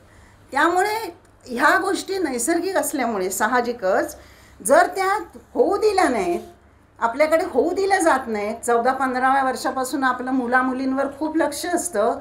ते खेळण्यासाठी जरी एकत्र आली तरी आईवडिलांचा जीव खालीवर होत असतो. आणि त्यामुळे कसं होतं की हे ज्या भावना लैंगिक आहेत या मारल्या जातात आणि मग त्याच्यातून मानसिक प्रॉब्लेम निर्माण होतात. म्हणजे मुलगा असतो तो वेगळ्या पद्धतीने त्याचा आउटलेट शोधतो आणि मुलगी असते ती खूप वेळेला आतमध्येच तिचं सगळं ते राहतं आणि ती मग कुठेतरी तिला सांगितलं जातं जरा देवळात जाऊन बस, शांत वाटेल, किंवा कुठली तरी पोथी वाच, हे कर. याच्यातून काय होतं की बायका देवधर्माच्या नादाला लागतात आणि दुसरी गोष्ट म्हणजे बुवा आणि बापू ह्यांच्या मार्गाला जाऊन त्यांच्या वासनेला बळी पडण्याचे प्रकरणं आपल्या देशामध्ये खूप आहेत. तेव्हा हा प्रश्न सायकॉलॉजी लेवलवर पण सुद्धा बघितला गेला पाहिजे. आणि दुसरं एक बायोलॉजी मला महत्त्वाची का वाटते, कारण ह्याच्यामध्ये ब्रेन फार महत्त्वाचा असतो. कारण असं शास्त्रज्ञांनी म्हटलेलंच आहे की sex organ is not between the legs, it is between the years. म्हणजे ब्रेन जो आहे त्याच्यामधला पेरिफेरल नर्वस सिस्टीम आणि सेंट्रल नर्वस सिस्टीम यांच्या आदेश संदेशाच्या याने तुमची कामप्रवृत्ती आपली जागी होते आणि कामशमन पण त्यानेच होतं. म्हणजे जसं आपण शाळेमध्ये ऐच्छिक स्नायू अनैच्छिक स्नायू म्हणजे आपले पचनाचे जठराचे स्नायू हे अनैच्छिक आहेत. त्यांना सांगितलं जर आपण की पचन करू नकोस म्हणून ते स्नायू थांबत नाहीत, त्यांचं ते अनैच्छिक काम असतं. तसंच हे पण अनैच्छिक क्रियेमध्ये येतं. ह्याच्यामध्ये संपूर्ण सिस्टीम ब्रेन कामाला लावतो, म्हणजे आकर्षण होण्याविषयी आणि मग त्या संदर्भाने येणारी सगळी हार्मोन्स म्हणजे मग testosterone, dopamine, oxytocin, serotonin hormone हे सारासार विचार देणारं हार्मोन आहे आणि ते मेंदूबरोबर खाली उतरवतो. टेस्टोस्टेरॉन हाय करतो, कारण टेस्टोस्टेरॉन हे सेक्स हार्मोन आहे, ते वाढवायचं आणि त्याच वेळेला हुशारी किती बघा, सेरोटोनिन खाली उतरवायचं, म्हणजे जे सारासार विचार देणारं आहे. डोपामिन आनंद देणारं आहे, ऑक्सिटोसिन ममत्व आणि प्रेम निर्माण करत, ही सर्व हॉर्मोन्स हाताळतो ब्रेन आणि तुम्हाला त्या स्थितीमध्ये आणतो जेणेकरून समागम घडून यावा. म्हणून त्याच्यातून काय होतं की स्त्री प्रेमाला होकार द्यायला वेळ का लावते आणि पुरुष इतका उतावळा का असतो, ह्याचे सगळी उत्तरं आपण जर हे विज्ञान शरीर विज्ञानसुद्धा जर घेतलं बरोबर तर ते कळायला फार उपयुक्त होईल. तेव्हा हे पुस्तक मला असं वाटतं की निव्वळ चांगलं आहे किंवा धाडस आहे हे लिहिण्याचं असं नाही आहे, तर ह्याच्यामध्ये खरं सांगायचं म्हणजे लेखकाचा प्रामाणिकपणा आहे आणि त्याला या विषयाबद्दल असणारी तळमळसुद्धा या पुस्तकातून दिसून येते. मुखपृष्ठसुद्धा कल्पक तर आहेच, पण कल्पकता हे गोंजारताना सूचकता गेलेली नाही आहे, तर ते सूचक पण झालेलं आहे. त्यामुळे त्यांचं श्रेयसुद्धा मिलिंद जोशी यांना नक्कीच द्यायला पाहिजे. आणि मला असं वाटतं की या पुस्तकाचा समावेश जो आहे तो सेक्स एज्युकेशनसाठी व्हावा, त्याच्यासाठी इच्छा आणि शुभेच्छा. धन्यवाद.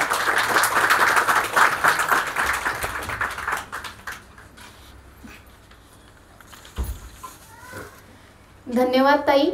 यानंतर आपले मित्र कृष्णात महाराष्ट्र अनिसचे राज्य सरचिटणीस या ठिकाणी आहेत, तर मी त्यांना सदिच्छापूर मनोगत त्यांनी व्यक्त करावं अशी त्यांना विनंती करते. अभिमानाचा क्षण आहे. एका पुस्तक निर्मितीच्या संपूर्ण प्रक्रियेचा साक्षीदार असणं म्हणजे मी आता तिथं बसल्या बसल्या आत्ता निशा म्हणाली मला की तुला सदिच्छापूर बोलायचं आहे.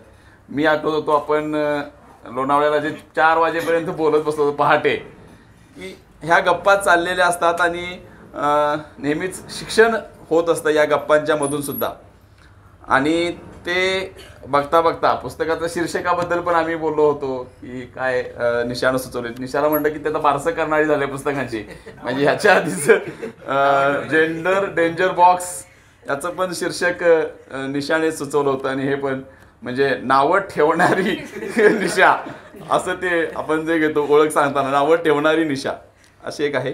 समोरचा जो सगळा समूह आहे हा आपला एक आशा पुढे भविष्याची एक आहे. प्रदीप सरांनी जसं सांगितलं की आपल्याला भविष्यात काहीतरी चळवळ नावाने किंवा चळवळीसारखं यातलं काही करता येईल असं बघावं. खरं म्हणजे सचिन आणि राजवैभव हे दोघंही खूपच अगदी आतल्या कप्प्यातली माणसं आहेत आणि ही माणसं या प्रक्रियेमध्ये आहेत. अशीच आतल्या कप्प्यातली अनेक माणसं इथं या सभागृहामध्ये सुद्धा उपस्थित आहेत.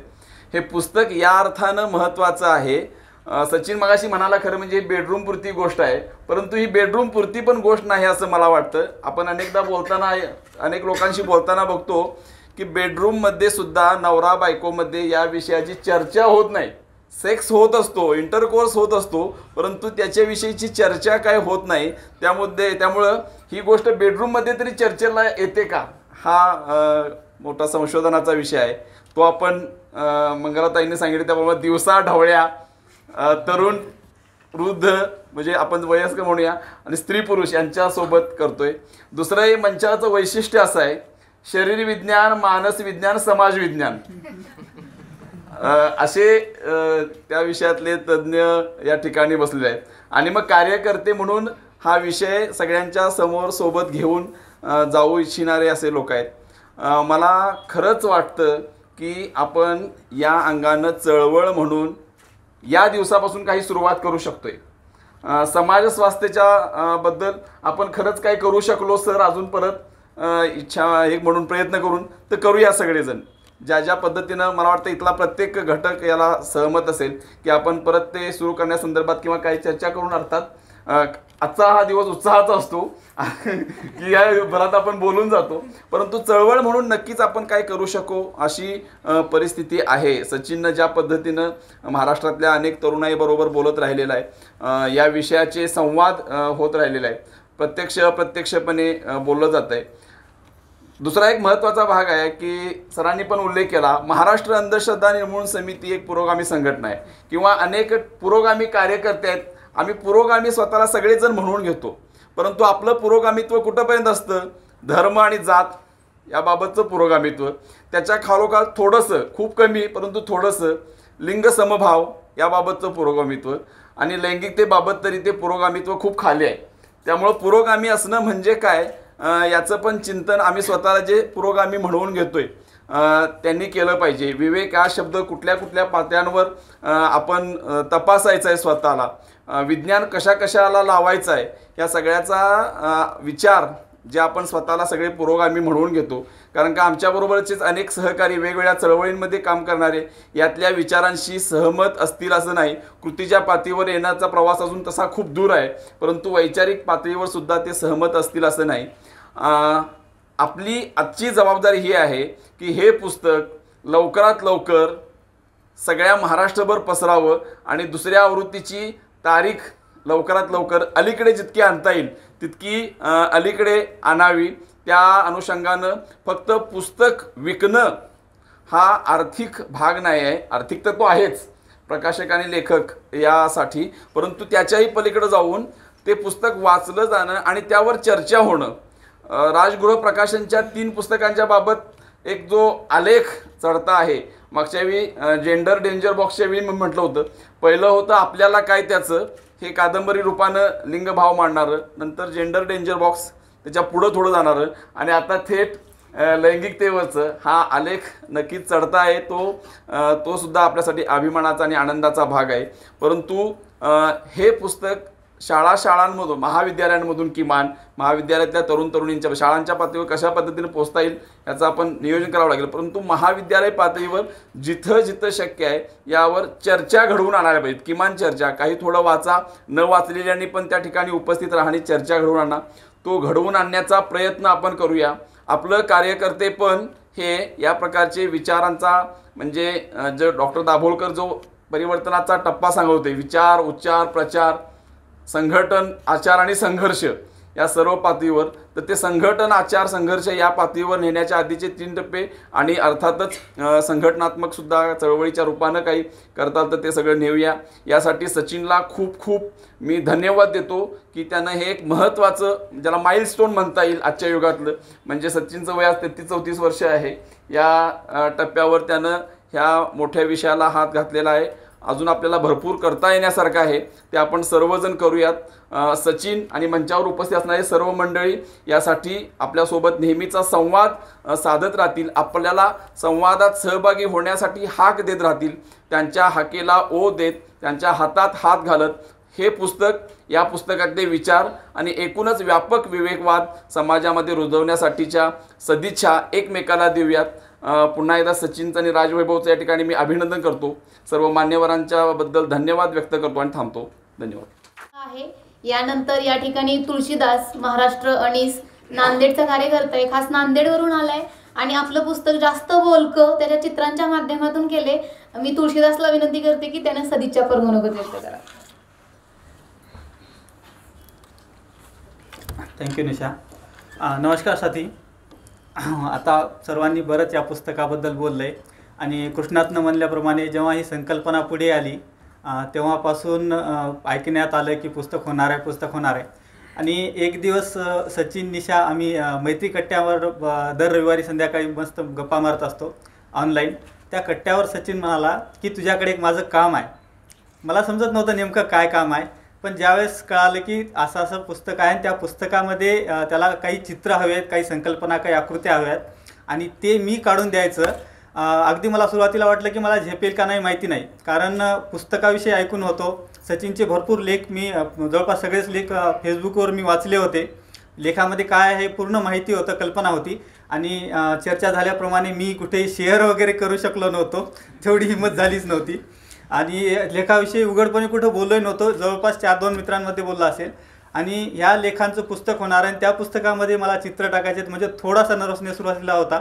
पण निशा, सचिन या दोघांनी सांगितलं आणि मी हो म्हणालो. हो म्हणाल्यानंतरसुद्धा मी वेळेवर चित्र दिलीच नाहीत, हे पण घडलं. राजवैभव असेल, सचिन, निशा यांनी मला वारंवार सांगून वारंवार बदल करायला लावून त्यांना हवी त्या पद्धतीने काही आकृत्या घेतल्यात. काही सेन्सॉर होणार नाहीत म्हणून कॅन्सल पण कराव्या लागल्या, बाजूला पण ठेवाव्या लागल्या. पण एकंदर सगळ्या गोष्टींनी एक छानसं पुस्तक आज आपल्या समोर आलं आहे, ही खूप चांगली गोष्ट आहे. आणि ह्या पुस्तकाच्या निर्मिती प्रक्रियेमध्ये माझा कुठंतरी वाटा आहे, हे माझ्यासाठी खूप अभिमानाची गोष्ट आहे. मी तसा काही आर्टिस्ट, कलाकार वगैरे नाही, पण एक छंद म्हणून काही स्केच वगैरे काढायचो. सचिन निशाची मुलगी आहे झरा, सगळ्यांना ओळख असेल, इथं फिरते आहे. तिच्या वाढदिवसाला मी स्केच बनवलं होतं आणि ते यांना गिफ्ट म्हणून पाठवलं होतं. वाढदिवसाच्या 3ऱ्या दिवशी जवळपास ही कल्पना त्यांना सुचली आणि त्यांनी मला हा प्रस्ताव माझ्याकडे ठेवला. आणि ह्या झराच्या माध्यमातून हे स्केच माझं व्हायरल झालं आणि आज ह्या पुस्तकाच्या माध्यमातून जवळपास जेवढे मराठी वाचक आहेत तेवढ्यांपर्यंत मी पोचणार आहे. ही एक खूप चांगली गोष्ट या पुस्तकाच्या निमित्तानं घडलेली आहे. आणि आताच कृष्णात म्हटल्याप्रमाणे आपणाला काय त्याचं या पुस्तकातून एक थोडासा डोस समाजामध्ये पसरवण्यात आला. त्यानंतर डेंजर बॉक्सनं आणखी थोडासा स्ट्रॉंग डोस केला. त्यापेक्षा स्ट्रॉंग डोस ह्या पुस्तकातून समाजाला मिळतोय. आणि मला वाटतंय जर हा डोस समाजातल्या लोकांना पचला तर सचिन काही हरकत नाही, यापेक्षा पुढचा स्ट्रॉंग डोस आपण देऊयात आणि होईल तेवढा समाजातल्या विकृतीचा हा रोग कमी करण्याचा प्रयत्न करूयात. एवढंच बोलतो. आणि प्रमुख म्हणजे ह्या सगळ्या टीमचं खूप खूप आभार, धन्यवाद की त्यांनी मला याचा भाग बनवून घेतला.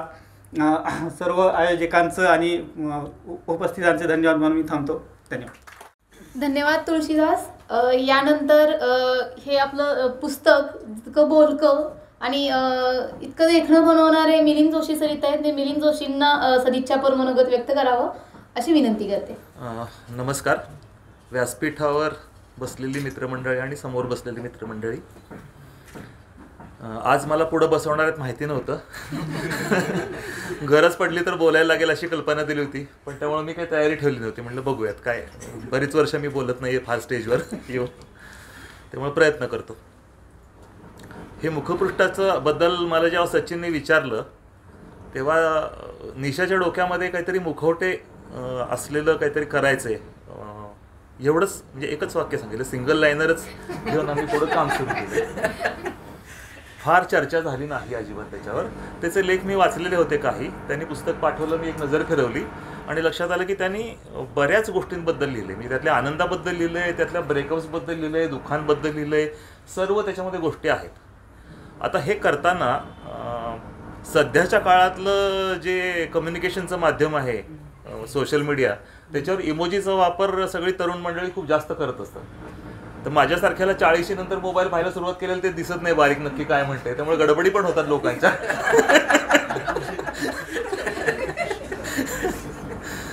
तर ते वापरलं तर आपल्याला सगळं साध्य करता येईल असं वाटलं. आणि दुसरं म्हणजे अगबे आरेचं जे नाव त्याने ठेवलं होतं त्याला एक ते हलकं येणं गरजेचं होतं, त्या नावाला अनुसंगून. आता त्यात पेज थोडा काय होता की हे पुस्तक सिरियसली लिहिलेलं आहे, त्याने अजिबात लाईट असं नाही आहे. म्हणजे शंतनू अभ्यकर सरांचं पुस्तक असतं तर त्याला ते सहज गेलं असतं कारण ते खूप खेळीमेळीच्या भाषेमध्ये लिहितात, तसं त्यांनी खूप थेट लिहिलेलं आहे. आणि त्याला पुन्हा ब्लरबोर मंगलाताईंचं आहे, त्या तर अकॅडमिक पद्धतीने लिहिणार आहेत, त्यामुळे ते आणखीच सिरियस आहे. तर आता ह्याचा ताळमेळ साधणं आवश्यक होतं, तो मी प्रयत्न केलाय साधायचा. मी त्यांच्या शेजारी पण मी इमोजीस टाकून दिले थोडे की फार सिरियस नको वाटायला लोकांना म्हणून, कारण तो रोजच्या जीवनातला भाग आहे.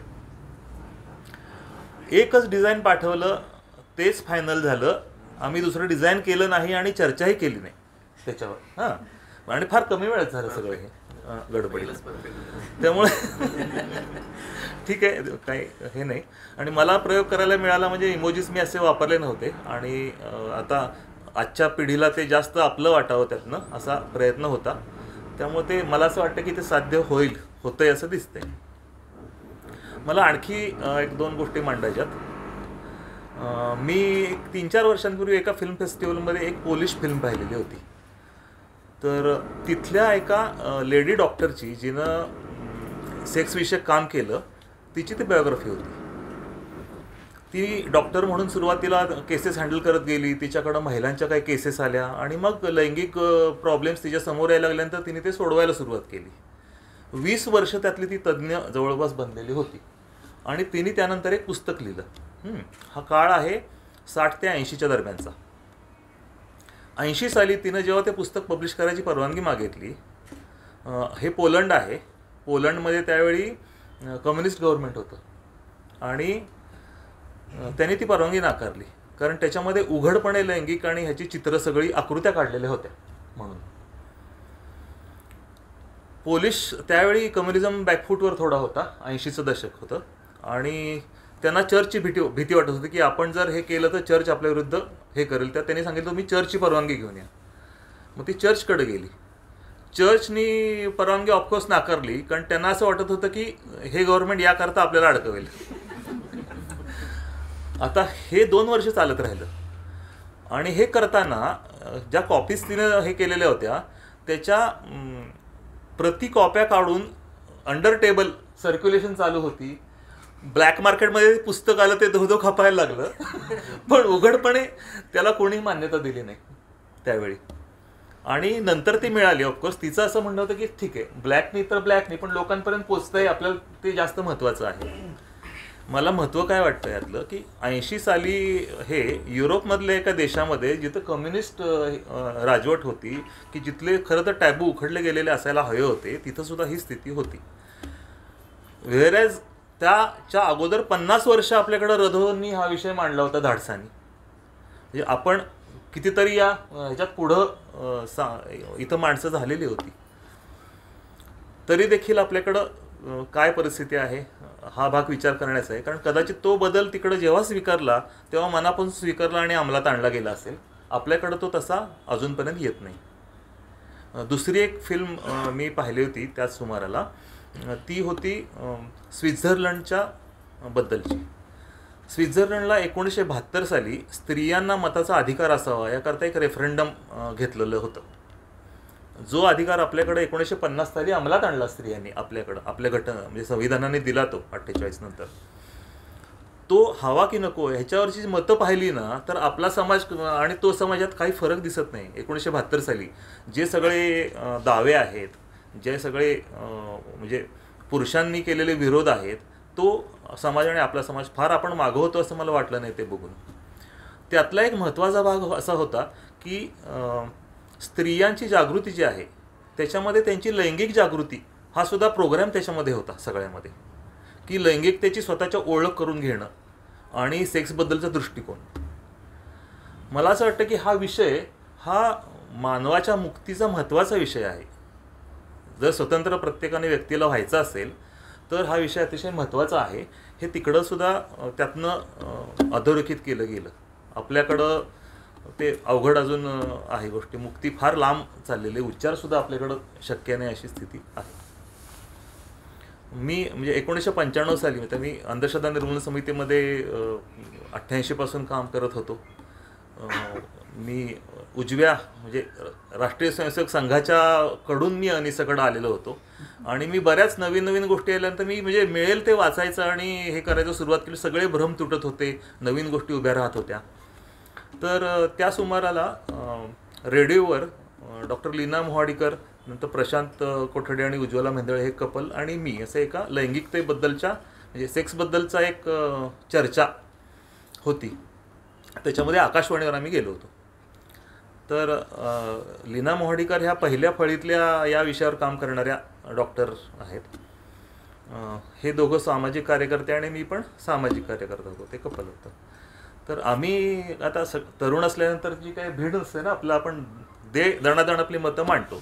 मात्र जे त्या विषयावर काम करतात त्यांना जरा सोबरली मांडायला लागतं. ते फार तशी आम्ही ठोकली होती मतं त्याच्यामध्ये. आकाशवाणीने त्याचं काय केलं असेल ते केलं असेल पुढं.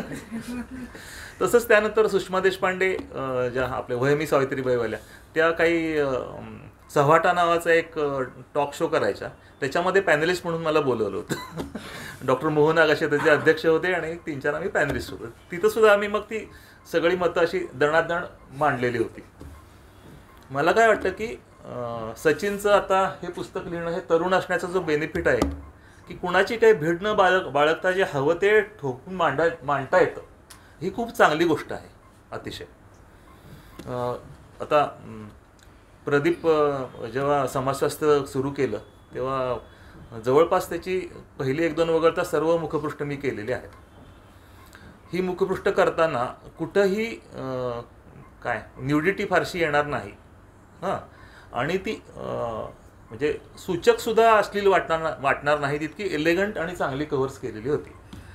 तरी देखील ती लोक पालथी ठेवत असतील किंवा खाली ठेवत असतील. म्हणजे कामुक दृश्य चोरी एवढं जरी टायटल असलं तरीसुद्धा लोकांना नको बाबा असं वाटायची स्थिती होती. आता 95 साली आम्ही जेव्हा टॉक शो करायचो तेव्हा अजून 25-27 वर्षानंतर सुद्धा हीच स्थिती असेल असं वाटत नव्हतं. ह्याच्यामध्ये मोठे काही बदल होतील असं अपेक्षित होतं. मला असं वाटतं की एका लेवलला आतनं ते बदल चालू आहेत, झालेले आहेत. म्हणजे लैंगिकतेच्या बाबतीमध्ये किंवा इतर बाबतीमध्ये ॲक्सेप्टन्स लोकांचा हळूहळू वाढत चाललेला आहे, पण चर्चा मात्र होत नाही अजून. तर ह्या चर्चेला तोंड म्हणजे पाडणाऱ्या अनेक गोष्टी यायला पाहिजेत. तसंच हे पुस्तक आहे आणि त्याबद्दल मी त्याचं अभिनंदन करतो पूर्ण आणि त्यांना शुभेच्छा देतो. विशेष करून मला इथं महत्त्वाचा उल्लेख करावा असं वाटतो आणखी की सचिन आणि आणखीन जी सगळी काय तरुण कार्यकर्त्यांची टीम आहे अनिसामध्ये, जी गेल्या 5 वर्ष मी बघतो आहे, उत्साहाने काम करणारे सगळे मुलं मुली आहेत. हे बघून खरंच समाधान वाटतं की त्यांची बहुश्रुतता आहे, त्यांचं वाचन चांगलं आहे, त्यांचं पॉलिटिकल अंडरस्टँडिंग चांगलं आहे आणि खरंच चळवळीला ही मंडळी खूप चांगल्या रीतीनं पुढं घेऊन जातील असा विश्वास वाटतो. आणि मी सगळ्यांना खूप शुभेच्छा देतो याच्याबरोबरच आणि माझं बोलणं संपवतो. धन्यवाद सर. यानंतर कार्यक्रमाचे अध्यक्ष डॉक्टर शंतनू अभ्यंकर यांना मी विनंती करते की त्यांनी त्यांचं मनोगत व्यक्त करा. एका सुंदर विषयावरच्या सुंदर पुस्तकाच्या प्रकाशनार्थ मला इथे आपण सगळ्यांनी शरीक करून घेतलं, याबद्दल मी सुरुवातीला तुमच्या सगळ्यांचे आभार मानतो. पुस्तकाबद्दल, त्याच्या कव्हरबद्दल, त्यातल्या कंटेंटबद्दल, त्याच्या लेखकाबद्दल वगैरे खूप काही लोकांनी सांगितलं, त्यामुळे मी त्याचा पुनरुच्चार काही करत नाही. डॉक्टरी भाषेत आम्ही जेव्हा सकाळी राऊंड घ्यायला जातो त्यावेळेला समजा औषधोपचारामध्ये काहीच बदल करायचा नसेल तर ते 15-20 औषधांची यादी, सलाईन, नामकन तमकं ते सगळं परत लिहित बसत नाही. तिथे फक्त सिटी ऑल असे शब्द लिहितो म्हणजे कंटिन्यू ऑल. तसं मी फक्त सिटी ऑल असं म्हणतो किंवा हाताला हात लावून मम म्हणतो आणि पुढे जातो. पण एकूण कार्यक्रम खूप मी एन्जॉय केला, झकास चाललेला आहे. सचिन हा कार्यकर्ता असल्यामुळे या पुस्तकाचं काही वेगळेपण आहे. त्यात फार तांत्रिक शब्द नाहीत, बोजड भाषा नाही. आपल्याकडे पेशंट यावेत अशी काय म्हणायचं लालूच कुठे दाखवलेली नाही. कारण बरेचशा वर्तमानपत्रांमधनं डॉक्टर मंडळी सेक्स आणि सेक्शुअलिटीबद्दल लिहित असतात. त्याच्या मागचा अंतस्थ हेतू हा सुद्धा असू शकतो. 80% sexual problems, there is a model of management called PLISSIT. 80% sexual problems हे फक्त काउन्सिलिंगनी म्हणजे योग्य माहिती दिली तर संपून जाऊ शकतात असे अनेक अभ्यास दर्शवतात. त्यामुळे हे एक सेक्स आणि सेक्शुअलिटीबद्दलची अंकल्पी त्यांनी लिहिली आहे असं मी म्हणेन. आणि अंकल्पी हा शब्द मी अतिशय जाणीवपूर्वक वापरतो आहे because this is just the beginning. Obviously हे काही फारच मोठा प्रबंध किंवा पूर्ण पुस्तक आहे असा त्याचाही दावा नाही आणि नसावंच. प्रत्येक पुस्तकाची आवश्यकता असते, अंकल्पीची पण असते, त्याचप्रमाणे प्रबंध लेखनाची पण असते. पण इथनं सुरुवात करून मंडळींनी आणखी पुढे अभ्यास, वाचन आणि त्यातली माहिती घ्यावी हे मात्र नक्की. ते आजकाल काय प्रत्येकाला सावत्र आईबाप असतात, म्हणजे इंटरनेट आणि टी व्ही, विशेषतः पोरांना. आणि त्यामुळे ते सावत्र आईबाप त्यांचं बोट धरून त्यांना काय काय दाखवतील आणि काय काय कुठे नेऊन ठेवतील हा एक फार मोठा गहन प्रश्न असतो. त्यामुळे निदान योग्य पर्याय योग्य वयामध्ये योग्य स्रोताकडून वयानुरूप आवश्यक माहिती मिळावी असे पर्याय उपलब्ध करून देणं एवढंच आपण करू शकतो. शेवटी काय निवडायचं हा ज्याचा त्याचा प्रश्न आहे. त्यामुळे अशा पद्धतीचा एक उत्तम पर्याय आज या पुस्तकाच्या निमित्ताने आपल्या पुढे उभा राहिला असं मला वाटतंय. या माझ्या पूर्वीच्या वक्त्यांनी अनेक गोष्टी सांगितल्या आणि उत्सुकता चाळवली गेली. चाळवली हा शब्द मी फार जाणीवपूर्वक वापरतोय. समाज स्वास्थ्य कधी सुरू होतं याची पण उत्सुकता आहे. त्या समाज स्वास्थ्याचा मी पण एक वर्गणीदार होतो, पण समहाऊ इट कुड नॉट कंटिन्यू. पण मी ते माझ्या वेटिंग रूममध्ये ठेवायचो आणि मी माझ्या स्टाफला सांगायचो की ते वाचाच म्हणून. आणि खरंच अशा मासिकाची निदान हा आपला वारसा आहे आणि तो अभिमानानं पुढे नेला पाहिजे या भावनेने काही ना काहीतरी त्या दृष्टीने व्हावं असं वाटतं. या सगळ्या प्रश्नाकडे उत्क्रांतीच्या आणि सामाजिकतेच्या दृष्टिकोनातून कसं बघता येतं हे मॅडमने फार सुंदररित्या सांगितलं आणि त्याबद्दलची देखील उत्सुकता चाळवली गेली. तुमची सेन्सॉर चित्र कुठली आहेत त्याबद्दल आता उत्सुकता लागून राहिलेली. त्या पुढच्या आवृत्तीत असते. एनिवे, पण कधी पण सेक्स आणि सेक्शुअलिटी एज्युकेशनबद्दल म्हटलं ना, सेक्स एज्युकेशन म्हटलं तर माणसं लगेचच पाऊल मागे घेतात आणि एकदमच त्यांचा हातवीर्य होतात असं म्हणायला हरकत नाही. पण the idea is not about sex education, it is about sexuality education. लैंगिक शिक्षण नाही तर लैंगिकता शिक्षण असं अभिप्रेत असतं. कारण त्याच्यामध्ये इतर अनेक आयाम असतात. म्हणजे नुसतंच शरीररचना आणि शरीरशास्त्र तर आहेच, पण ही सगळी बात नुसती शरीर संबंधाशी संपत नाही. बरेचदा शाळा कॉलेजमधनं मुलांना असं वाटतं आणि विशेषतः त्यांच्या शिक्षकांना असं वाटतं की ज्या वेळेला लैंगिक शिक्षणाचा विषय येतो त्यावेळेला लैंगिक शिक्षण म्हणजे हा डॉक्टर आता मुलांना सचित्र शरीर संबंध कसे होतात त्याची माहिती दाखवणार वगैरे वगैरे असं काहीतरी त्यांच्या मनामध्ये असतं, which is an incorrect thing. त्यामुळे नुसतं ते नाही आहे. मी तर नेहमी असं म्हणतो की हा विज्ञानाच्या शिक्षकांनी शिकवण्याचा विषयच नाही आहे. कारण this is not just about science. हे फक्त बायोलॉजी नाहीच आहे. जसं मॅडमनी सांगितलं ह्याच्यामध्ये सोशॉलॉजी आहे, सायकॉलॉजी आहे. त्यामुळे भाषेच्या शिक्षणानेसुद्धा जेव्हा ते काही शिकवत असतात त्यावेळेला लैंगिकतेबद्दल काहीतरी एक विधान करत असतात. त्यामुळे it is not about just anatomy, physiology. नग्नता म्हणजे काय, लैंगिक वर्तन आपलं कसं असावं, जेंडर रोल्स कसे असावेत, जोडीदाराबद्दल तुम्हाला प्रेम आणि आदर व्यक्त करण्याचे काय काय मार्ग आहेत, त्यातले कुठले शिष्टसंमत आहेत, कुठले नाहीत, कुठल्या मार्गामध्ये धोके आहेत, लैंगिक गुन्हे कशा पद्धतीने घडतात, लैंगिक आजार कसे होतात, अगदी हुंडा आणि काय ते स्त्री भ्रूण हत्या वगैरे वगैरे असे सुद्धा सगळे विषय हे त्याच्यामध्ये येतात. पण याबद्दल जाहीरपणे बोलायचं तर लोकांना असं वाटतं की अरे बापरे, आपल्या मुलांना आपण असं काही सांगितलं म्हणजे शिक्षकांच्या आणि पेरेंट्सच्या मनातले हे प्रश्न आहेत. ॲज अ डॉक्टर मला बरेचदा शाळांमधून कॉलेजमधून वगैरे जावं लागतं. तर त्यांना असं वाटतं की अरे बापरे, ही आपली मुलं आपल्याकडे कुठल्या नजरेने बघतील असं त्या आईबापाला वाटत असतं किंवा त्या टीचर्सना वाटत असतं. आणि दॅट इज अ बॅरियर. आपण त्यांची भूमिका समजावून घेतली पाहिजे. That is a barrier. पण ॲक्च्युली हे आपण कुठल्या भाषेमध्ये आणि कुठल्या तऱ्हेने मांडतो याच्यावरती बऱ्याच काही गोष्टी अवलंबून असतात. आणि it is not an easy thing. असं नुसतं सांगणं की मुलांशी संवाद चालू ठेवा, वयात येणाऱ्या मुलामुलींशी बोला, असं स्टेजवरून बोलणं खूप सोपं आहे. प्रत्यक्षात तसं करणं especially for a non medico खूपच अवघड आहे. एक डॉक्टर म्हणून मी माझ्या मुलींशी फारच मोकळेपणाने बोलू शकतो. असे माझे कित्येक डॉक्टर मित्रमैत्रिणी आहेत की त्या घरातल्या पुरुषांनी म्हणजे त्या बापाने, तो डॉक्टरच होता, त्यांनी आपल्या मुलीला जेव्हा केव्हा पाळी आली तेव्हा तिच्याशी एकत्र बसून बोलून काय ते सगळे ॲनाटॉमी फिजिओलॉजी वगैरे समजावून सांगितली. हे खूप सोपं आहे, प्रत्यक्षात हे करणं खूप अवघड आहे. माझा एक मित्र इथेच राहतो कोथरूडमध्ये, सकाळी मी त्याकडेच जाऊन आलो पाहिजे. ते वुडलँड सोसायटी आहे तिथे राहतो.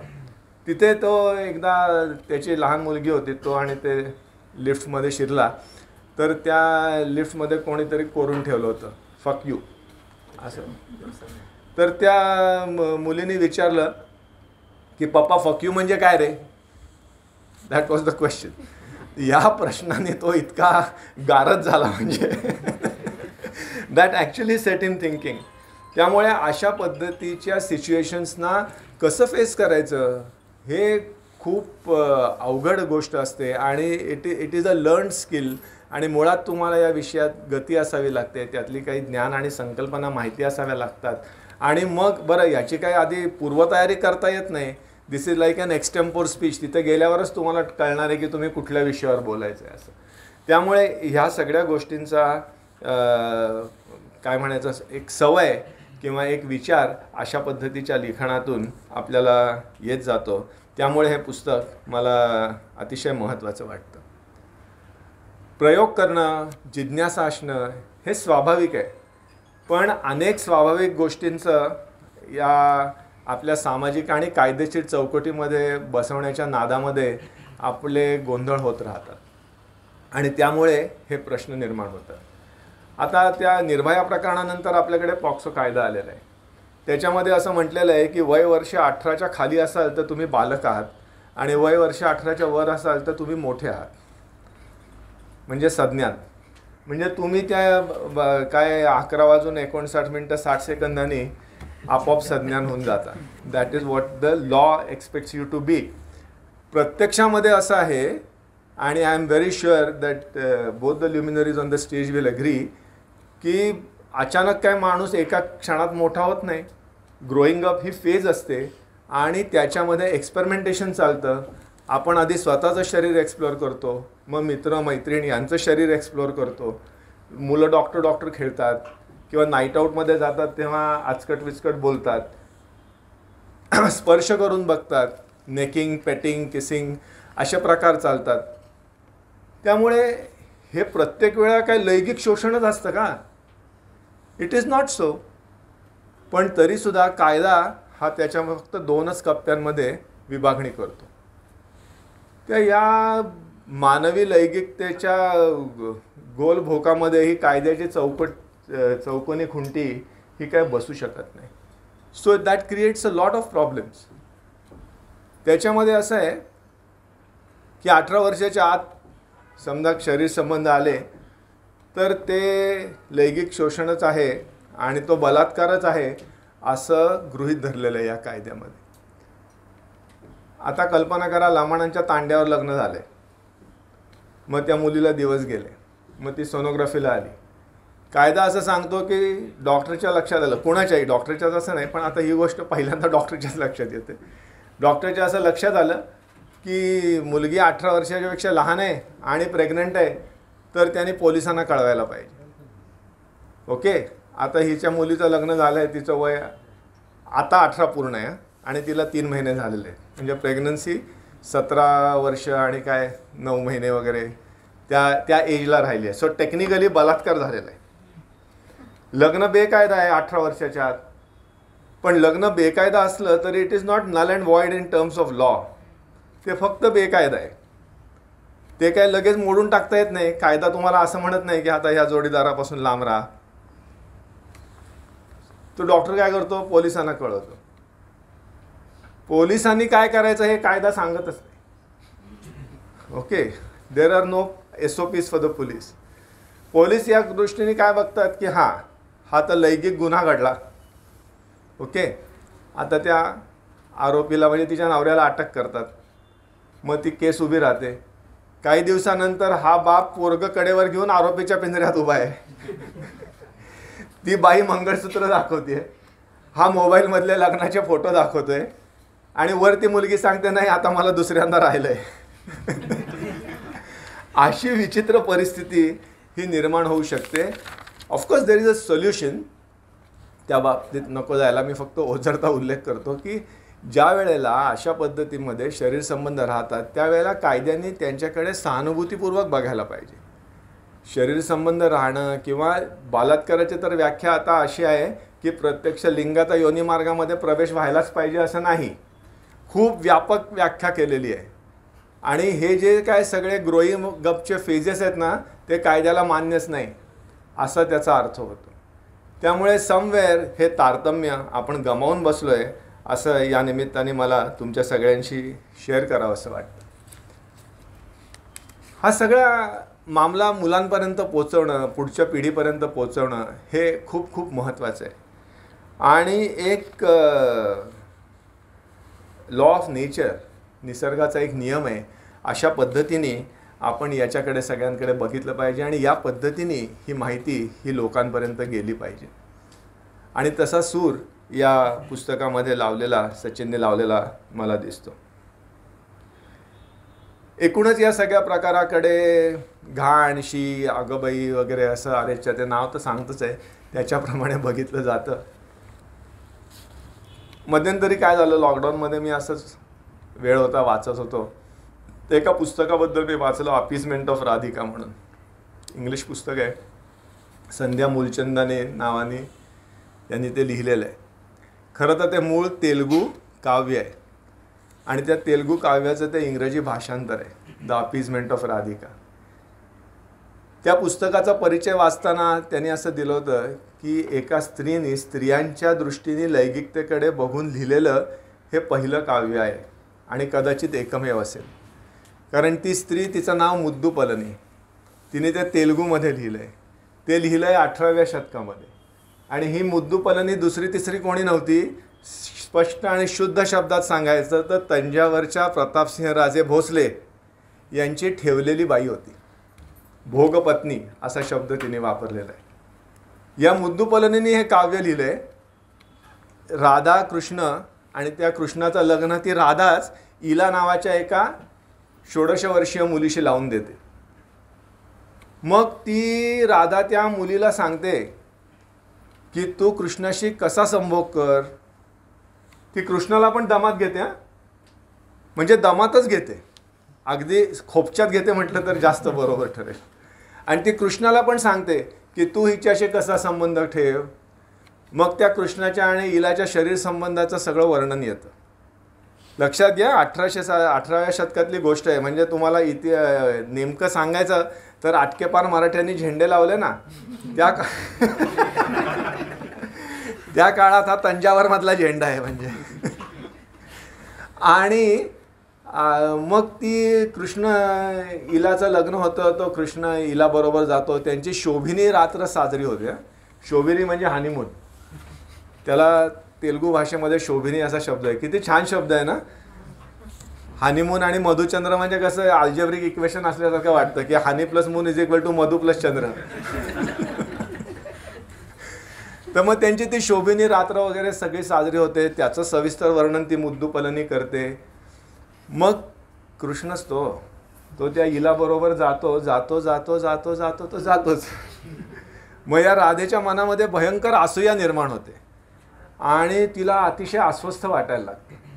आणि ती आपला एक पोपट असतं तिचा पाळलेला, ती त्या पोपटाला निरोप पाठवते की कृष्णाला सांग की परत ये, म्हणजे आता बस झालं. आणि पण तो ती इला नसताना सांग म्हणते, उगाच तिच्या देखत काय बोलू नको म्हणते. तर ती अतिशय, तो पोपट जातो आणि परत येतो. त्या पोपटाला सुद्धा एक व्यक्तिमत्व आहे त्या काव्यामध्ये, तो एक नंबरचा आगलाव्या असतो. तर तो परत येऊन ना तो म्हणतो मी निरोपच सांगू शकलो नाही. तर ती म्हणते का, तर म्हणे तू काय सांगितलं होतंस की तो एकटा असताना सांग.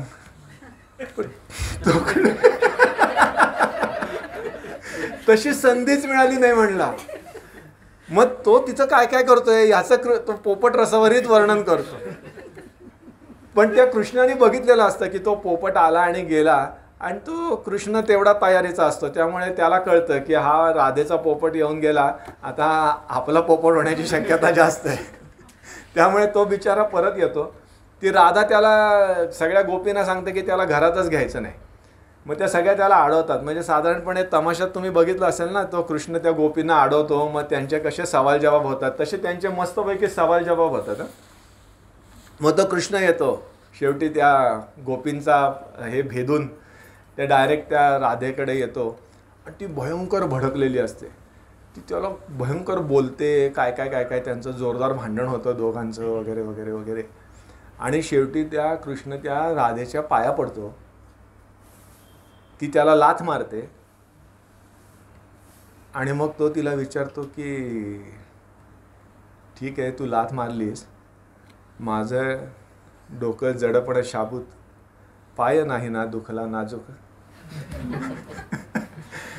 आणि मग इथून सुरू होतं. आणि मग आपल्या बोलण्यानी, समजूत घालण्यानी आणि प्रत्यक्ष शरीर संबंध येण्यानी त्या राधिकेचं सांत्वन होतं. त्या काव्याचं नाव राधिका सांत्वनम. सांगायचा मुद्दा हा की हे 18व्या शतकात लिहिलेलं काव्य आहे.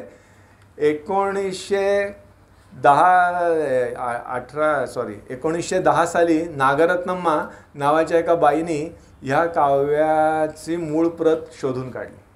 कारण ते इतिहासाच्या ह्याच्यात ते लुप्त होत होतं. काही प्रती अशाच फिरत होत्या तेलुगू साहित्य विश्वामध्ये.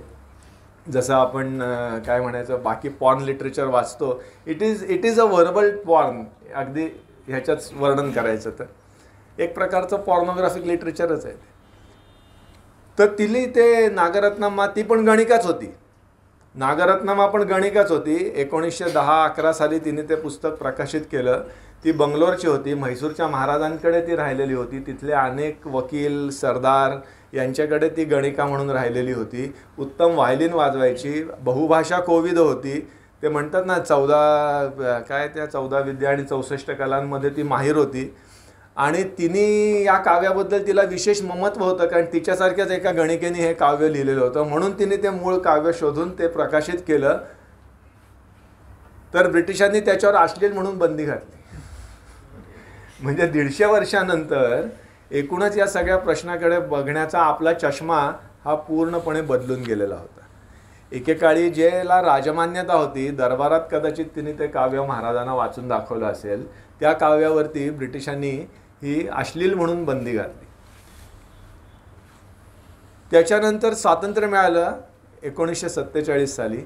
आणि टी प्रकाशम म्हणून आंध्र प्रदेशचे पहिले मुख्यमंत्री होते. जसे आपले यशवंतराव चव्हाण होते तसे ते अतिशय रसिक आणि विद्वान गृहस्थ होते, जाणकार होते. त्यांनी त्यातल्या अनेक पहिल्या निर्णयांपैकी हा एक निर्णय होता की त्या काव्यावरची बंदी त्यांनी उठवली. आणि त्यांनी असं सांगितलं की आज तेलुगू साहित्य सरस्वतीच्या गळ्याच्या हारामध्ये मी हा एक मोती ओवलेला आहे, असं वर्णन त्यांनी त्या डिसिजनचं केलं. त्यामुळे एकूणच लैंगिकता, अश्लीलता याच्याकडे बघण्याचा दृष्टिकोन किती 180 डिग्रीजमध्ये बदलू शकतो आणि 2 टोकं गाठू शकतो याचं एक ढळढळीत उदाहरण आहे. आपलं जुनं काव्य आणि संस्कृत काव्य समजा तुम्ही बघितलं ना, गीतगोविंदासारखं काव्य तुम्ही वाचलं तर तुम्हाला वाटेल की बापरे हे काय लिहिलंय. पण जे संस्कृत ते चांगलंच असं आपल्याला वाटत असतं, कारण आपल्याला समजतच नसतं किंवा ते भारी असं आपल्याला आपलं वाटत असतं. पण खरंच ते मुळातून वाचण्यासारखं आहे. खरंच ते मुळातून वाचण्यासारखं आहे. अतिशय रसाळ आणि अतिशय सुंदर वर्णन त्या गीतगोविंदामध्ये केलेलं आहे. आणि ते गीतगोविंद हा देखील या काव्याचा एक स्फूर्तिस्थान आहे असं म्हणायला हरकत नाही. पण व्हिक्टोरियाच्या जमान्यामध्ये मगाशी उल्लेख केला की युरोपियन देशांमध्ये सुद्धा कसे बुरसटलेले आणि मागास विचाराचे लोक असतात. तर ते खरोखरच आपल्याला असं वाटतं की जे गोरे ते भारी, किंवा जे युरोप अमेरिकन ते आपोआपच भारी, असं काही नाही आहे.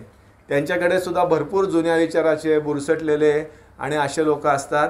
अन्निसाची चळवळ अमेरिकेत सुद्धा चालू आहे आणि त्याची खूप मोठी गरज आहे. आपल्या इतकीच गरज आहे तिकडे सुद्धा. अशा पद्धतीचे विचार आणि आचार तिथे सुद्धा फोफावत असतात. पण एकूणच या सगळ्या प्रश्नाकडे अगदी निरामय दृष्टिकोनातून बघण्यासाठी आपल्याला सवय लावून घ्यायला पाहिजे. अजून आता आंबे आले नाहीत पुरेसे. मागच्या मे महिन्यामध्ये एका मित्राकडे जेवायला गेलो होतो. आमरसपुरीचा बेत होता. तर एक छोटी मुलगी पण होती जेवायला. ती म्हणली, काकू आमरसपुरी अगदी सेक्सी झाली.